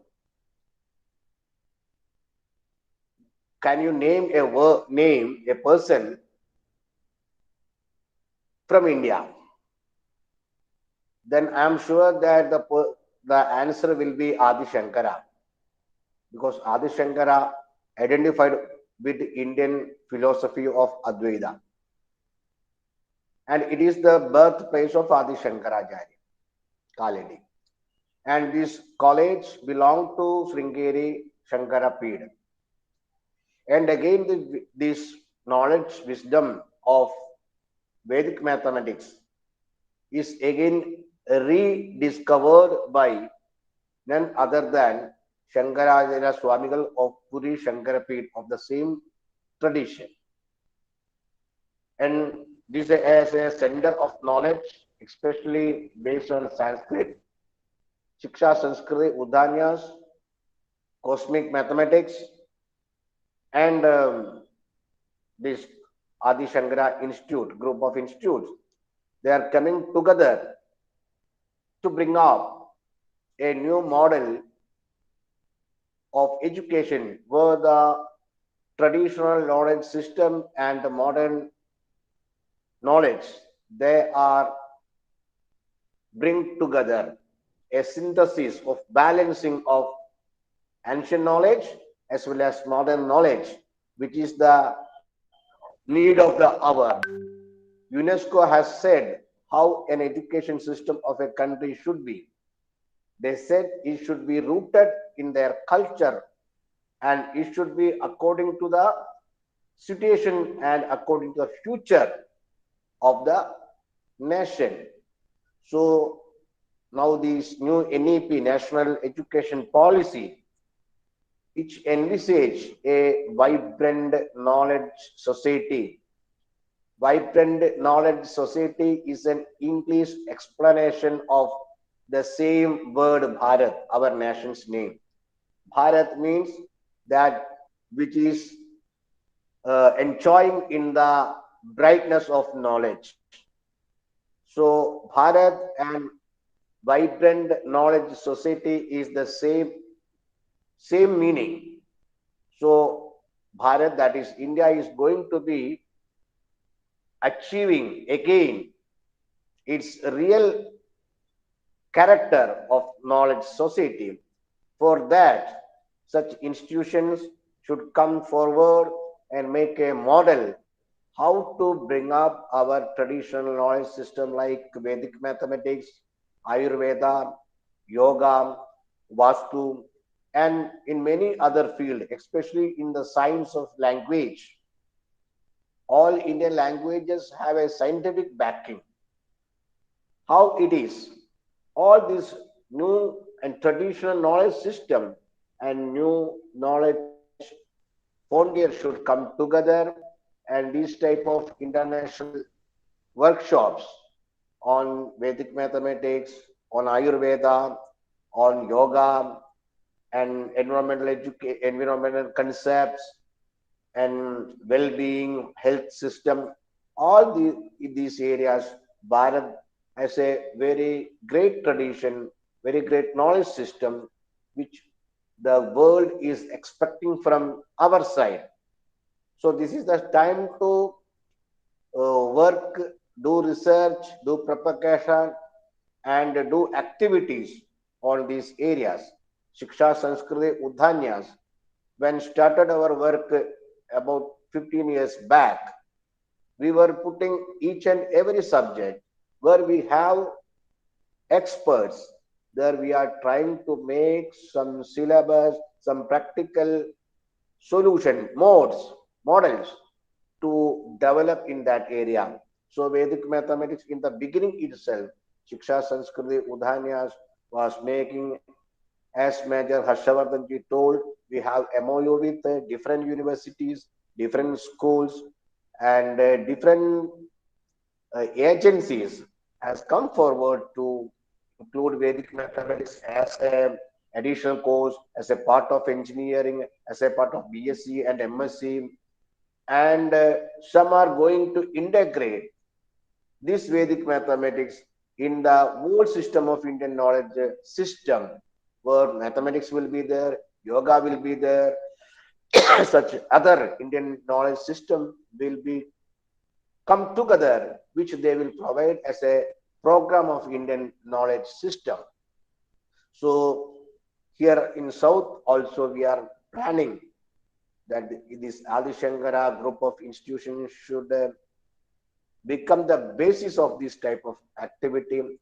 I wish to congratulate Devarajan sir, who is our Samrakshak of Vedic mathematics activities in Kerala. And I am very proud to tell that two kids, our own kids, Devarajan sir's two daughters, they have mastered during this corona pandemic period on Vedic mathematics. They used to teach thousands and thousands of students. They became young teachers of mathematics in last 2 years, and they are recognized by SCRT, NCRT, and CBSE. I am happy to introduce them also in this August audience, and I heartily congratulate this Adi Shankara, Kalani Shankara College and its chairman, Advocate Anand sir, who is a very passionate to bring Indian knowledge system and Sanskrit in the main realm of education and learning, not only in the science area, but in as he is a practicing lawyer in the jurisprudence, in the legal system, the management system, in all walks of life, how the Sanskrit-based knowledge system has provided a big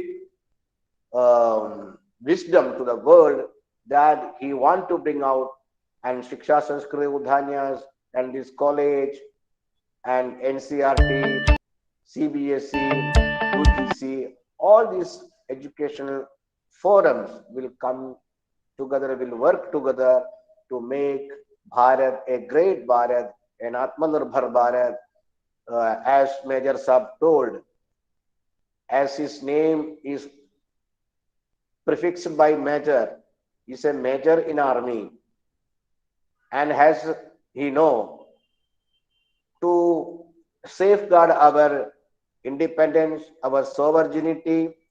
It is very important to make a vibrant, patriotic young generation inside the society. The society as such should come as a safeguarding factors of our, not only the borders, but the heart, the culture, and the spirit. So he took special permission from their officers, higher officers, army, and is serving in the field of education, as we says in Shiksha Sanskriti Udhanyas, देश के बदलने तो शिक्षा को बदलो. To change the whole nation, not only the nation, to the world, whole world. We want to change our education recognizing the importance of education, Major Saar is serving as the secretary of NCRT for last many years. Not only as a secretary, but as an activist, he is encouraging us by conducting, leading, guiding our different activities in different states. I'm very happy that he came even in this very tight schedule in this Sunday also. I know that even in the Sunday, NCRT and our national headquarters offices are functioning. I have physically experienced it when I visited recently NCRT, and Major Saab and their director all are working like this. And here also our college is working like that. With these words, we want to work together. We want to bring a new curriculum. We want to bring a new model, a new Bharat. For that, we have to dedicate ourselves at the altars of Bharat Mata. Jai Bharat Mata, Vande Mataram. Namaste.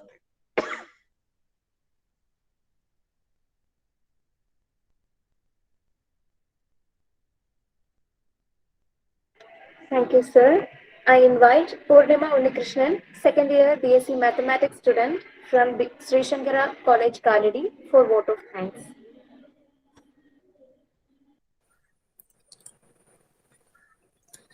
Good evening to all the special guests of the day, all the faculties, members, coordinators, and participants.